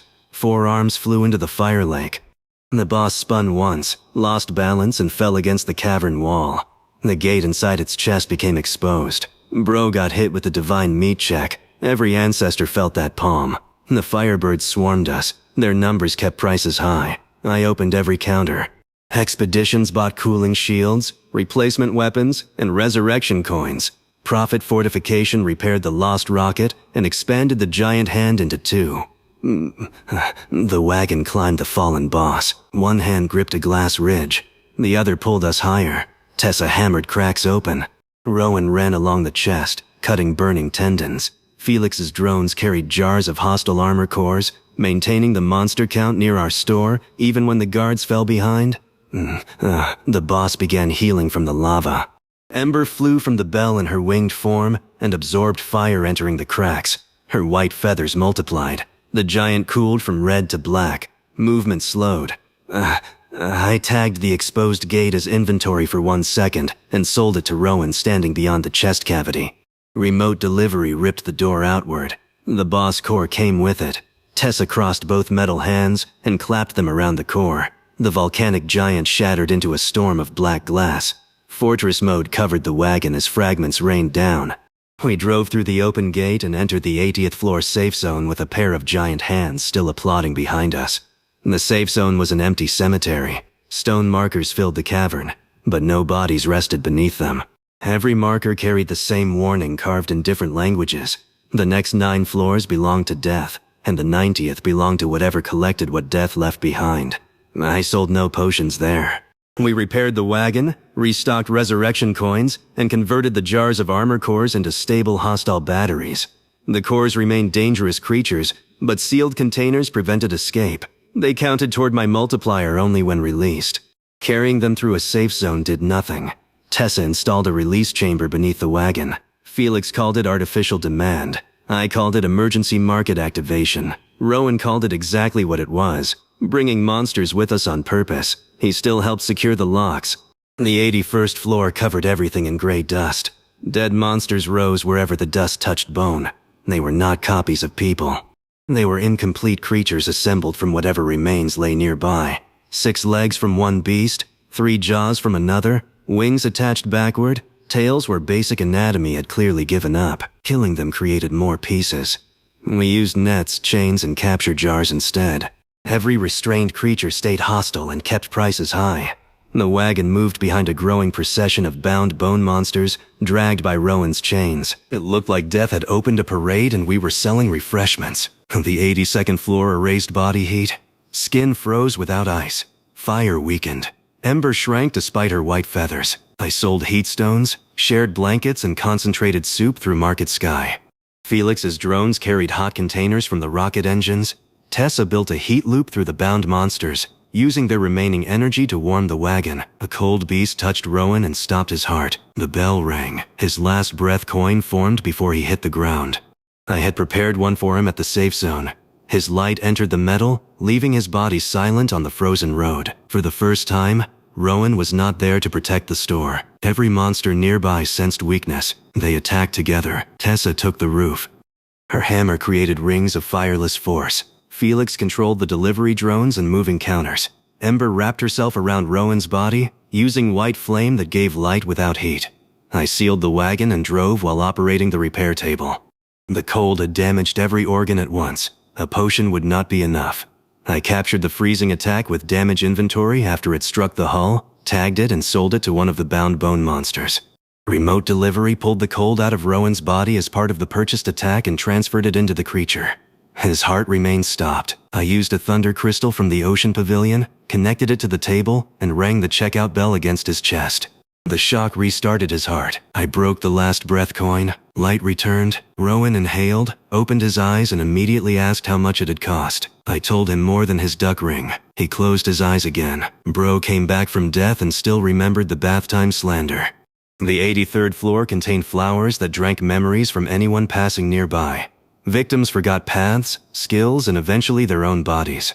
The flowers were not intelligent, but the effect made combat impossible. Ember stored shop records inside the wagon core. A completed sale preserved what item a customer chose and why they needed it. I used those records as anchors. When Rowan forgot how to swing his chains, his floating counter displayed previous weapon purchases as moving images. Muscle memory returned. When Tessa forgot which lever controlled rockets, Ember highlighted the one she had purchased replacement parts for most often.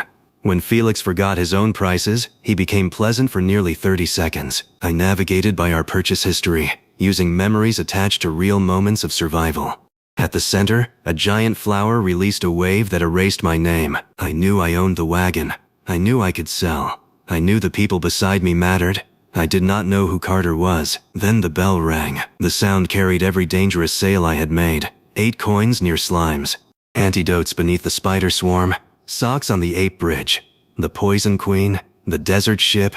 The resurrection coin. The ocean market. The giant hand. My memories returned through the shop core. I sold the flower a jar of its own pollen by launching it into the mouth. It forgot how to drain memories and collapsed. The 84th floor attacked shadows. Black claws rose from any shadow touching the ground.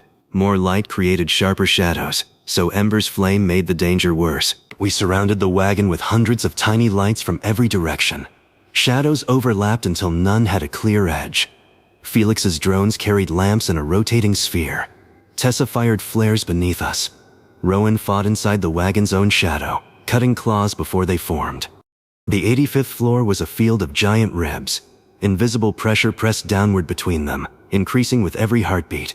Running made it stronger. Fear made hearts race. We moved slowly. That lasted until the bound bone monsters escaped. The hostile batteries smashed through their chamber and charged across the field. Expedition heartbeats spiked. Pressure crushed the ground. The wagon sank to its axles. I opened Market Sky and sold calming tea during the stampede. It sounded stupid until the first purchase lowered a customer's heartbeat and reduced the pressure above them. Hundreds bought it. The field became survivable 1 cup at a time. Tessa drank 3, claimed she felt nothing, and then installed a cannon with careful, gentle movements that terrified me more than usual. The 86th floor was a river of pale hands reaching from the ground. They grabbed ankles, wheels, chains, and delivery drones. Cutting one caused 2 more to rise. I tagged the hands holding the wagon as inventory and sold them to customers ahead. Remote delivery pulled us forward by the grabbing limbs. The floor tried dragging us down. I turned the floor into a towing service. The 87th floor contained bells that rang only when someone was about to die. Their sound attracted predators. Ember's own bell answered every warning. Soon the cavern became a screaming orchestra. We used the timing. Each death bell revealed exactly where the next attack would land. Rowan moved before claws appeared. Tessa fired where the sound pointed. Felix delivered resurrection coins to endangered customers. I captured attacks and resold them into the predators emerging from darkness. The 88th floor offered a direct path and a treasure vault. Felix found the vault first.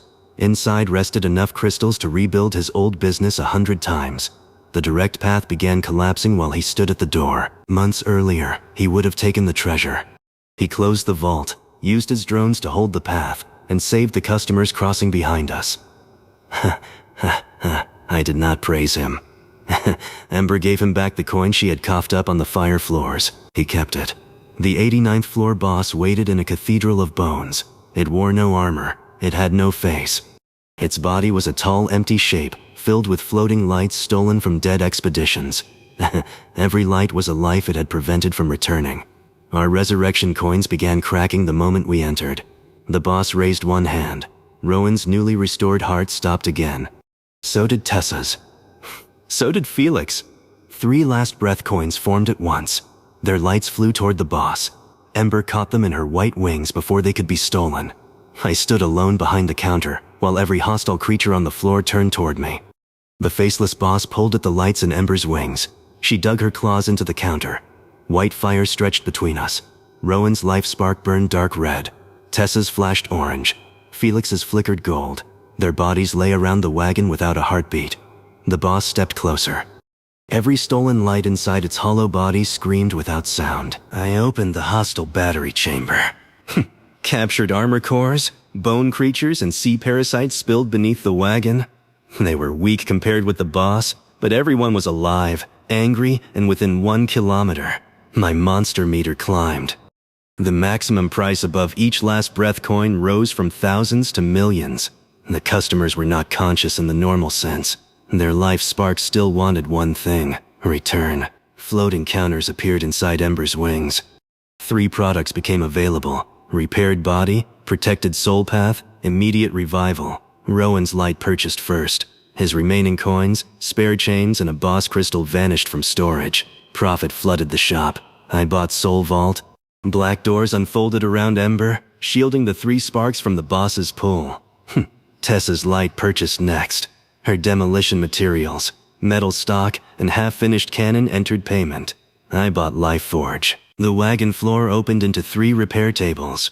Golden tools moved by themselves, restoring stopped hearts and frozen organs. Felix's light hesitated. Even dead, he was comparing price. Then the boss reached through Soul Vault. Felix purchased everything. Bro brought bargain hunting Riz to the afterlife and almost missed his respawn. The final sale bought Return Bell. Ember leaped into the bell and became white flame. I struck it once. The sound did not travel through air, it traveled through ownership. Every life spark recognized the body it belonged to. Golden paths connected coin to flesh. The boss tried cutting them.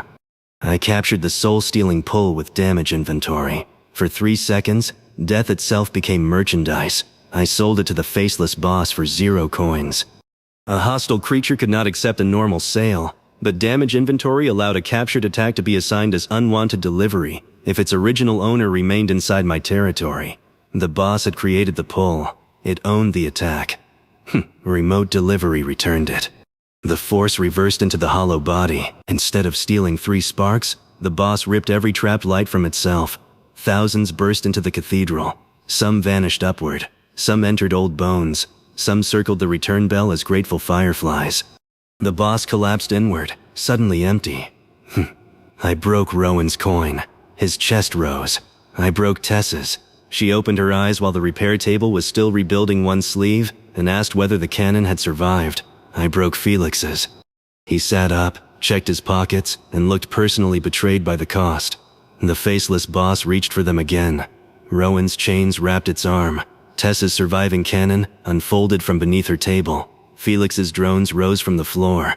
Ember released the thousands of freed lights through Market Sky. Each light became a customer for one final moment. I opened passage out of the cathedral for one memory, one spark, or one fragment of stolen strength.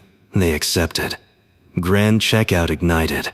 The combined value of thousands of recovered lives entered the wagon. I did not keep it. I routed all of it into remote delivery with one destination. Beyond the 90th floor gate, the freed lights launched upward like a river of stars. The faceless boss stood in the path. They passed through it. The hollow body split into glowing pieces, then vanished. The cathedral bones turned to dust. The gate opened beneath a sky of ascending lights. We entered the 90th floor safe zone together. For once, nobody argued about the price. The final safe zone was a circular room around a sealed elevator. 10 symbols marked the wall. 9 represented the floors above. The last showed a giant mouth beneath a burning crown of horns. Carvings explained what waited on the final floor. The boss did not rule the dungeon. It guarded the deepest core and fed on energy rising from every lower ecosystem. Killing it would end the monster surges threatening the upper safe zones. It would also unlock the central route between all established levels. The final boss was real. The victory would matter. Reaching it required crossing 9 guardian floors without another safe zone. We rested one day. Tessa rebuilt the cannon she had paid away by using volcanic glass and shell armor. Felix restocked from every battlefield material he had kept in the drone compartments. Rowan replaced his chains with links forged from the many-headed boss core.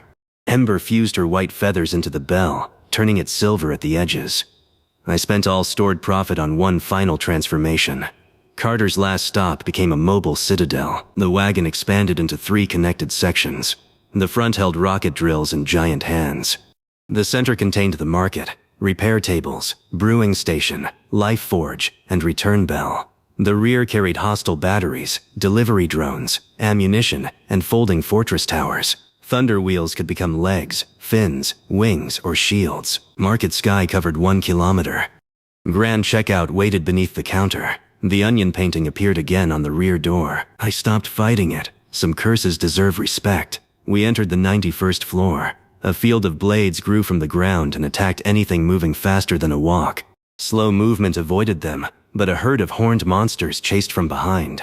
I sold speed to the monsters. Tessa tagged their legs with propulsion charms. Felix's drones delivered the activated items as unwanted returns to their owners. The herd accelerated beyond the field's limit.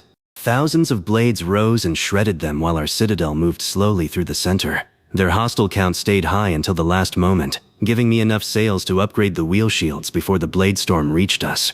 The 92nd floor was a hollow cube with a gate on each wall, ceiling, and floor. Only one led downward. Choosing wrong released a guardian beast. We chose wrong 8 times on purpose. Each released guardian increased the multiplier. Rowan chained them into separate corners. Tessa built a rotating platform from the cube's center. Felix tested gates with drones. I sold supplies across all 6 gravity directions while the citadel spun like a loaded die. The 9th gate opened. I tagged the platform, sold it to Ember, and used remote delivery to launch the entire citadel through the correct door, while 8 guardians collided behind us. Bro failed the puzzle so aggressively it became a speedrun strategy.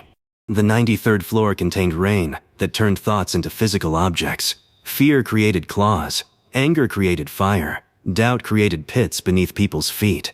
The expedition nearly destroyed itself before any monster attacked. My floating counters gave everyone one clear choice at a time. Buy a rope. Buy a shield. Buy a breath of calm air. Simple needs replaced wild thoughts. Felix sold blank cards that customers focused on instead of monsters. Rowan thought only about his next chain link. Tessa thought about explosions, which unfortunately became real, but at least pointed away from us. I imagined the final floor storefront. A golden counter appeared ahead as a temporary bridge through the storm. We followed it out. The 94th floor was an endless plain beneath moving stars. Distance stretched whenever we looked at the gate. Walking toward it pushed it farther away. Remote delivery ignored travel distance within store territory, but the gate remained outside 1 kilometer. So we extended the territory through sales. Expedition customers formed a line from the citadel toward the horizon. Each bought an item and received it 1 step farther ahead. Market Sky moved with them. The next customer advanced beyond the previous one. Sale by sale, the store boundary crawled across impossible distance. When the gate finally entered range, I sold it to Rowan and delivered it back to us. The entire plane folded like cloth. The gate landed against the front drill. We entered before distance could complain. The 95th floor was a nest of glass insects that reflected light into cutting beams. Ember could not use fire without feeding them. Felix drones could not cross the laser field. Tessa's metal melted under focused heat. I opened the hostile batteries. Bone creatures and armor cores charged into the nest. Glass insects turned their beams on the nearer threats. Every enemy remained hostile, raising the multiplier. Rowan moved through the blind angles, breaking wings. Tessa captured reflected beams with damage inventory and sold them to customers positioned around the nest. Remote delivery redirected the lasers into one point. The floor guardian emerged from beneath the glass, a massive insect queen covered in prisms. Thousands of beams crossed through its body without harm. I tagged the giant onion painting on our rear door as inventory. Then I sold it to Rowan standing behind the queen. Remote delivery tore the painted armor plate from the citadel and launched it through the prism field. The smiling onion blocked one beam, reflected another, and created a chain reaction the Guardian's perfect geometry had not accounted for. Every laser bent toward the center. The queen vaporized under a glowing onion face. I had spent 95 floors trying to hide that painting. It had been waiting to save us. Even Rowan saluted it.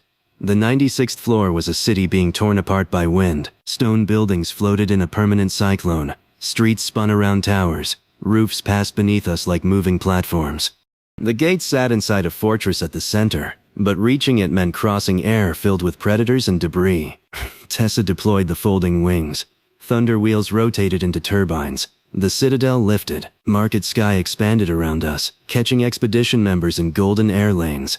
Felix's drones marked safe currents. Rowan chained floating buildings together so the convoy could swing from one to the next. The wind accelerated whenever the central fortress opened its vents. I captured gusts with damage inventory. Each became a sphere of compressed air. I sold them to customers behind us. Remote delivery launched the wind backward, creating forward thrust. The more the floor pushed us away, the faster we moved toward it. A flock of armored birds attacked from above. Tessa opened one giant hand and caught 3. The other hand slapped a floating tower into our path, using it as cover.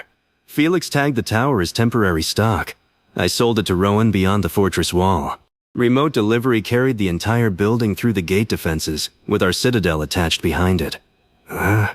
We entered the fortress by delivering an apartment block. Bro ordered 1-bedroom housing with same-second shipping. The 97th floor looked peaceful.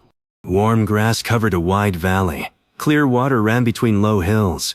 Thousands of sleeping monster cubs rested in nests. Some had wings, some had horns. Some were smaller versions of creatures we had fought on earlier floors. The gate stood at the far end. Rowan refused to kill sleeping young creatures that were not attacking. I agreed. Their eyes remained closed, and my monster meter showed 0 hostiles. Halfway across, the adult guardians returned. The sky darkened beneath enormous wings. Burrowing beasts rose around the valley. Packs entered from every ridge. The young woke and became hostile in defense of the nests. My monster meter jumped beyond anything since the many-headed boss. We had entered a living army. I did not attack the nests. I opened a food market. Felix released every edible item in his stock. Tessa converted rear armor into feeding troughs. Ember warmed ocean meat, fire bird eggs, parasite skewers, desert grain, and emergency rations collected across the descent. Market Sky delivered meals to the nearest nests. The young creatures stopped charging to eat. They remained wary and technically hostile, preserving the multiplier. The adults still attacked, but they had to avoid their own feeding offspring. Rowan moved through the gaps. Tessa used non-lethal shockwaves. Felix's drones carried food ahead, turning the battlefield into a trail of distracted monsters. One giant cub climbed onto the citadel roof and refused to leave. Ember sat on its head like a white flame hat. We drove the rest of the floor with a baby-horned beast chewing the silver edge of the return bell. At the gate, the adult guardians blocked us in a wall. I sold every feeding trough to customers beyond the line. Remote delivery launched the food forward. Thousands of young monsters followed. The adults turned to protect them, opening a path. We crossed without destroying the valley. The cub remained on our roof until Rowan carried it back with both chains, while pretending not to like it.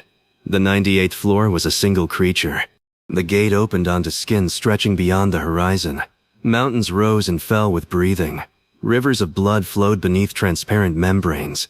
We had entered the back of a world-sized beast sleeping under the final floor. Parasites the size of houses hunted across its body. Each step risked waking the host. The final gate lay near the head. The citadel drove along ridges between scales. Felix drones mapped pulse waves. Tessa adjusted speed to match the breathing. Rowan cut only parasites, never touching the skin. Then a larger parasite bored into the beast. The world moved. One breath became an earthquake. The horizon tilted. Mountains folded. The citadel slid toward a canyon that opened like a wound. I tagged the blood rushing beneath us as inventory and sold a controlled volume to Tessa. Remote delivery pulled it through the membrane without cutting skin, creating upward pressure beneath the wagon. We rode a glowing red wave across the collapsing scale. Felix used drones to inject healing potion into the wound. Rowan dragged the drilling parasite free. Ember burned infection from the opening with white flame. The world beast calmed. Its heartbeat created a pulse of energy through the shop. For one moment, every stored upgrade synchronized. Wheels, wings, cannons, hands, vaults, counters, bell, and delivery lines glowed together. The citadel advanced faster than ever. At the head, an eyelid larger than the safe zone opened. The beast looked at us. I placed one healing potion on the counter and offered it for 1 coin. The creature was not hostile. The maximum price remained 1. A thread of energy entered the counter. The sale completed. Remote delivery carried the tiny potion into the wound we had repaired. The healing spread across the world beast's body, not because the potion had grown stronger, but because the customer was so large that its own life force carried the effect.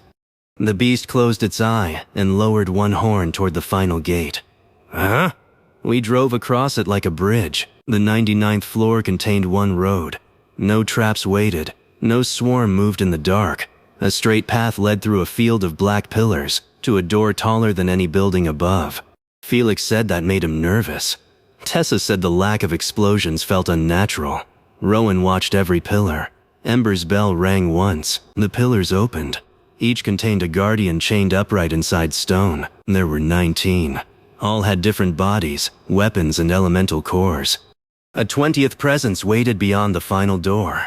The guardians stepped onto the road together. My potion price crossed 1 million. This was the number I had dreamed about when I owned 3 bottles and a broken cart. But the customers around me had spent nearly everything reaching this floor. A 1,000,000 coin price meant nothing if nobody had 1,000,000 coins left. Felix opened his metal case. Inside were the rarest materials he had saved since joining us. Thunder crystals, boss glass, ocean pearls, fire feathers, death floor light fragments, and the 1 coin Ember had returned to him. He placed the entire case on my counter. He wanted 1 final stock share for the battle, paid in goods rather than promises. Everything transferred immediately. I accepted. The shop recognized the materials as profit and unlocked its final pre-boss defense. Last stop Citadel. The 3 wagon sections separated. The front became a rocket fortress with giant hands. The center unfolded into a tower around the return bell. The rear transformed into a ring of floating counters and checkout cannons. All 3 moved independently within Market Sky. Rowan took the front fortress. Tessa took the cannon ring. Felix controlled the market tower with Ember. I stood at the central counter. The 19 Guardians charged. Rowan met them head-on. Chain blades connected 5 weapons, pulled 2 Guardians into each other, and anchored the front fortress against the road. Tessa's cannon ring spun around the battlefield, capturing elemental attacks and reselling them across opposite angles. Felix's drone supplied every expedition member still with us. Ember flew between all 3 sections as white fire, keeping the territory connected. I refused to kill the Guardians quickly. Their presence kept the 1,000,000 coin multiplier alive. We broke weapons, sealed joints, trapped legs, and chained bodies to pillars. Each disabled enemy remained hostile. Every sale maintained maximum value. Profit turned into stronger restraints, stronger shields, and repairs for the final door. 1 Guardian reached my counter. It raised a blade made from darkness. I placed Felix's returned coin in front of it. The blade struck. Damage inventory captured the attack inside the coin. I sold the coin back to Felix. Remote delivery carried the darkness through every Guardian chained between us and placed the coin in his hand at the tower. 19 bodies froze. Rowan tightened his chains. Tessa fired restraint bolts. The Guardians became a hostile ring around the final door, alive and unable to follow. My multiplier remained above 1,000,000. The door opened. Heat, pressure, and black wind poured through. The final boss moved beyond it. Its 6 eyes opened one after another. Expedition fighters hesitated. Felix's drones shook in the air. Even Tessa stopped smiling. I connected the 3 Citadel sections, released the brakes, and rolled through the door with 19 hostile Guardians still within 1 kilometer behind us. The final floor accepted my store. I opened for business. The final chamber was larger than the 50th floor city. Black pillars rose from an ocean of magma. Chains thicker than towers hung from the ceiling, not restraining the boss but feeding energy into the floor beneath it. At the center stood the creature shown in the carvings. A mountain of black scales, 6 burning eyes, 4 arms, 2 torn wings, and a mouth wide enough to swallow our entire citadel. Mean. The final door closed behind us. The 19 Guardians remained on the other side, more than 1 kilometer away. My multiplier dropped until only the boss counted. 2 coins. Then the creature opened the scales along its back. 19 black eggs fell onto the pillars. They cracked instantly. Hatchlings poured out, each the size of a wagon, crawling on 6 legs with smaller versions of the boss's burning eyes. My monster meter counted 20 hostiles. The healing potion on my counter rose to 1,048,576 coins. Exactly where I had started the recap. The boss attacked before anyone could admire the price. 1 wing swept across the chamber. Black wind lifted expedition fighters from the pillars and threw them toward the magma. Market Sky opened beneath them. Floating counters offered emergency chains and air steps. Those who bought received glowing platforms under their feet. Those who hesitated fell until the price felt more reasonable. Rowan did not hesitate. He bought a chain anchor, swung around 1 pillar, and landed on the boss's shoulder. His blades cut through the first scale but stopped against the bone beneath it. The boss grabbed him with 1 hand and crushed. Tessa fired the cannon ring. Felix's drones attacked the fingers. Ember became a white firebird and struck 1 eye. The hand opened. Rowan fell, chest burned and ribs broken. The boss raised 1 claw. The ceiling split. Rivers of molten stone poured down. Rowan landed on his knees in front of my counter. I placed the potion between us. The price glowed above it. 1,048,576 coins. He looked at the number. Then he looked at the claw coming down. He threw a bag containing nearly everything he had earned in 10 years onto the counter. Coins, boss crystals, rare chain links, and treasures from 50 expeditions vanished into the shop core. The sale completed. Last stop Citadel exploded with golden light. A shield shaped like a giant coin unfolded over the battlefield. The boss's claw hit it and bounced so hard the creature punched itself in the jaw. Molten rivers split around the barrier. Rowan drank the potion, his chest sealed in red steam. The checkout bell rang loud enough to shake every chain in the chamber. The million-coin sale unlocked Absolute Storefront. The shop could now stand as its own battlefield territory, even when the ground beneath it vanished. Golden streets formed between the magma pillars. Counter towers rose from empty air. The 3 Citadel sections expanded and connected across the chamber. Giant hands became bridge supports. Checkout cannons floated above them. The market tower climbed until its bell stood level with the boss's chest.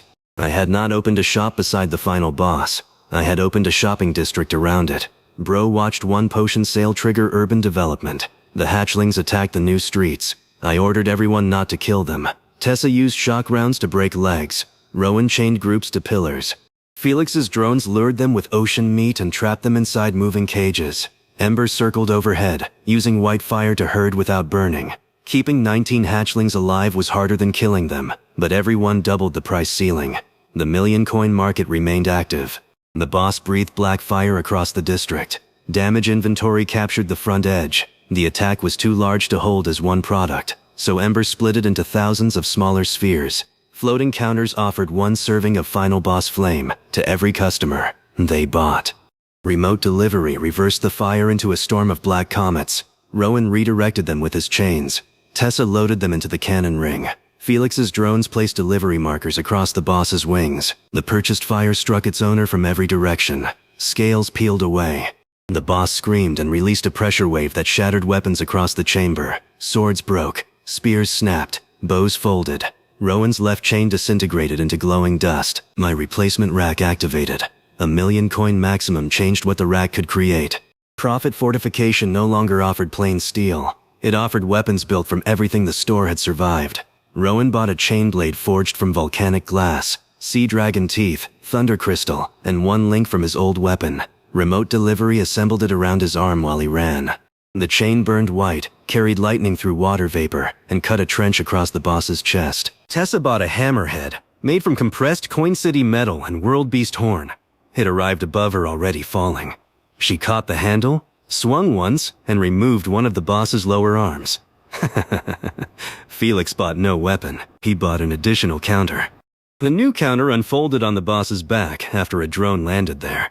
Felix opened a branch store directly between the wings and began selling climbing hooks to fighters attacking the exposed scales. He had finally stopped copying me. He was making his own terrible decisions.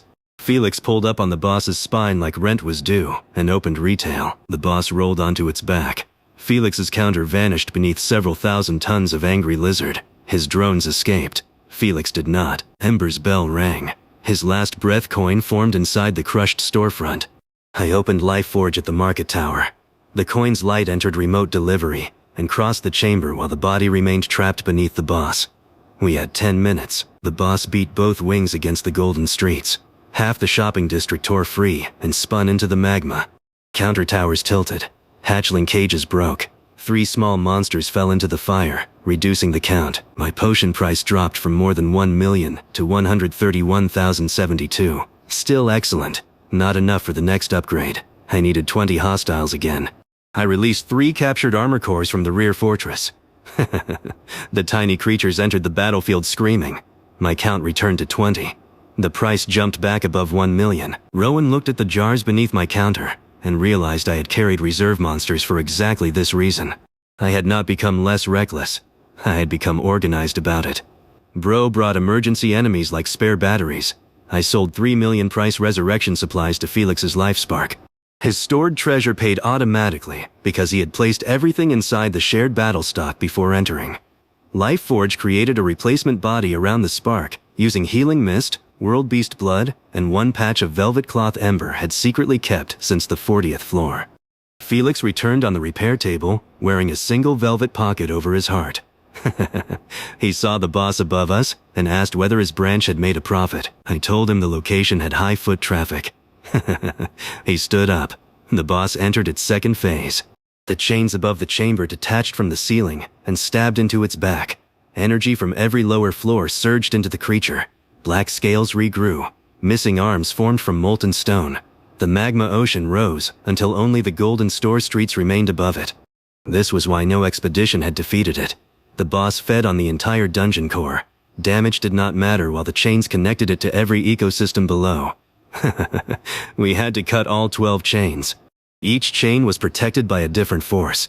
Poison, pressure, cold, gravity, ash, darkness, memory loss, time decay, corrosive ink, death energy, living flame, and raw impact. We had encountered every one on the descent. The final boss was not changing to counter us.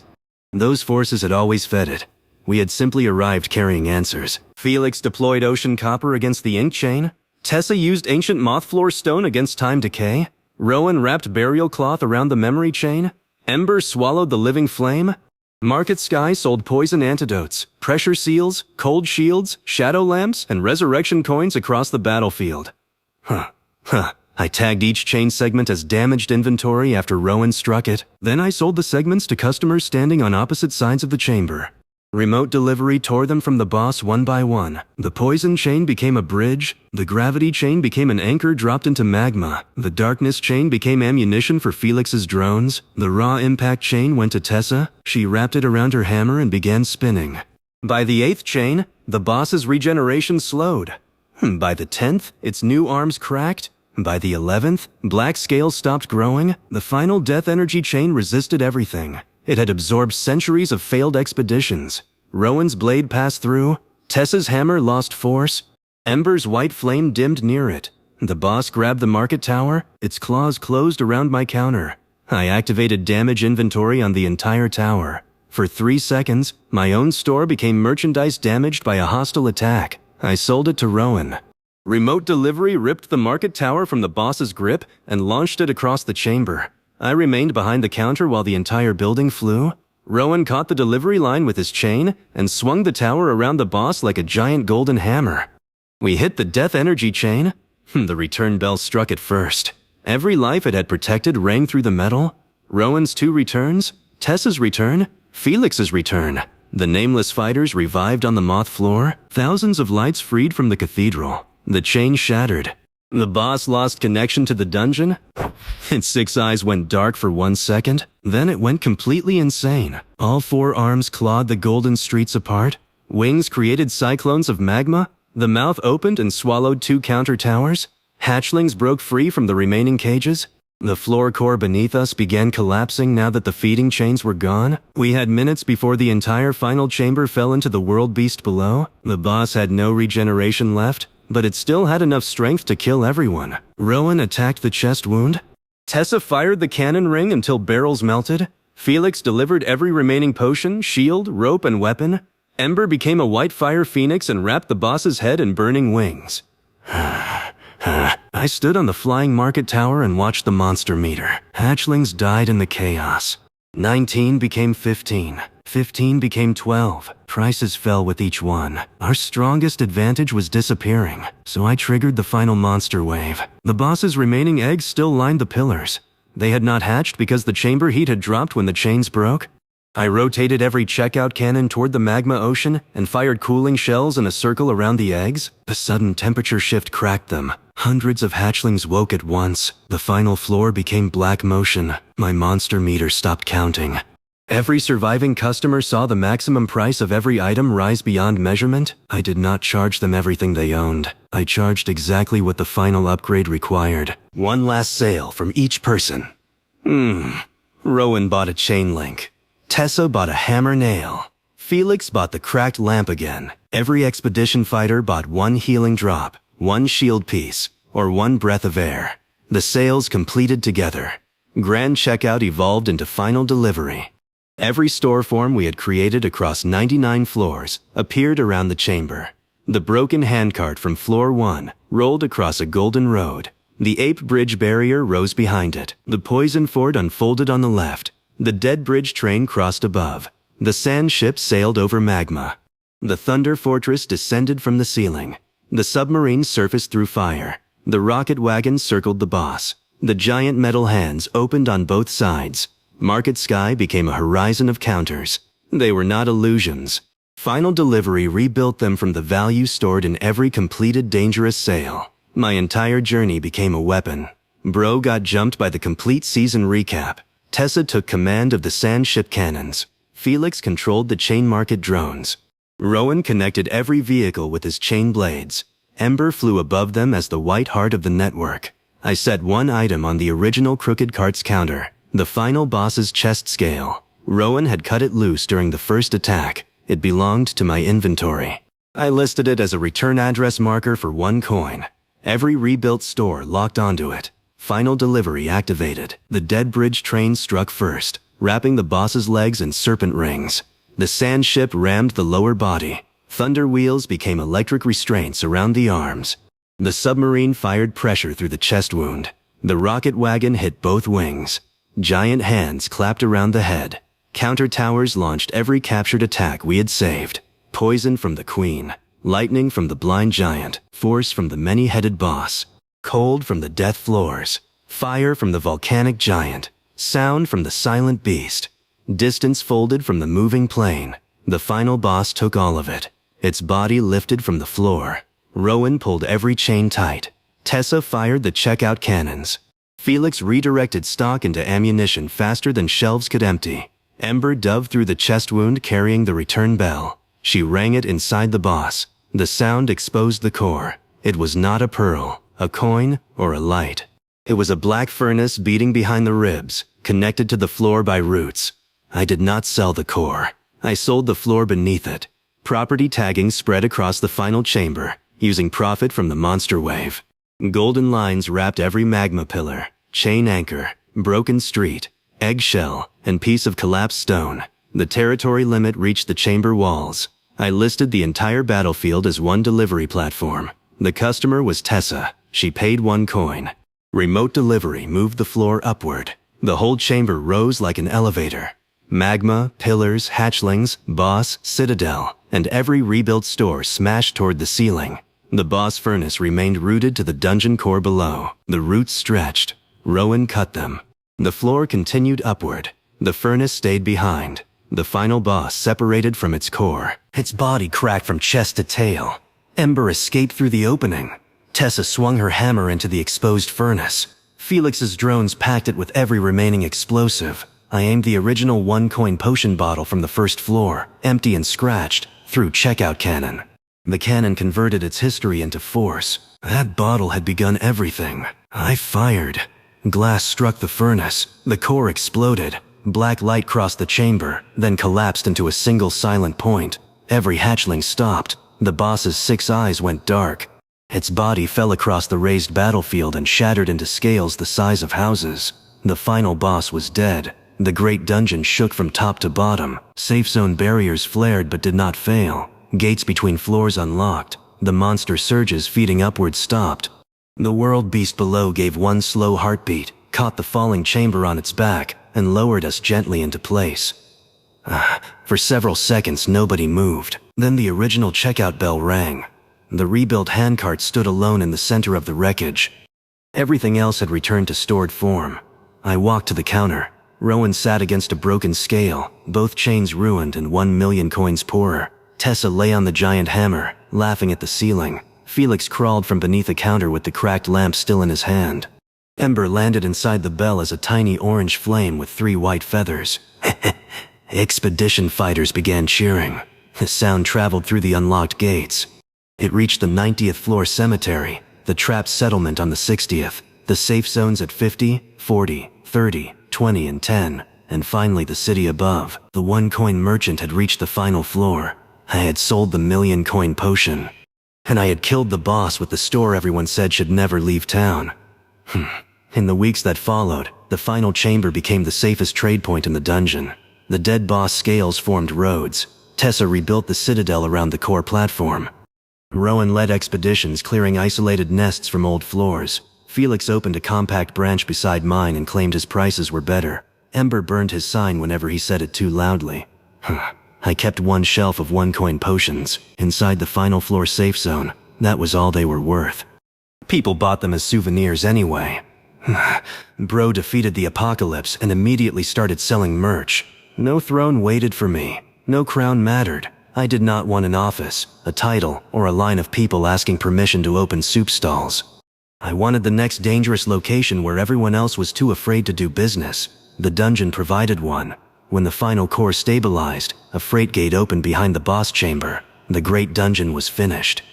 Its final guardian was dead, its roots were open, and the safe zones above were secure. The freight gate led sideways. Ancient tracks disappeared into a cavern beyond the mapped dungeon, part of an underground trade road connecting distant labyrinths beneath other cities. The route had been sealed while the final boss lived. Now cold wind moved through it, carrying smells I did not recognize. My monster meter detected one hostile creature beyond the gate, then 10, then 100, then the number passed 1,000 and kept rising. The potion on my souvenir shelf changed from 1 coin to a glowing value too large for the counter to display. Rowan saw it and began repairing his chains. Tessa unfolded a blueprint for a wagon bigger than the final chamber. Felix locked his cracked lamp inside the metal case. Ember jumped onto my shoulder and rang the bell with her tail. Everyone in the new safe zone watched me roll Carter's last stop toward the freight tracks. They were no longer laughing. That was almost disappointing. So I painted a fresh smiling onion on the front armor, released the brakes, and opened the counter before we crossed the gate. Somewhere in the darkness, thousands of monsters began moving toward the sound. The price doubled, then doubled again, and I started planning the grand opening.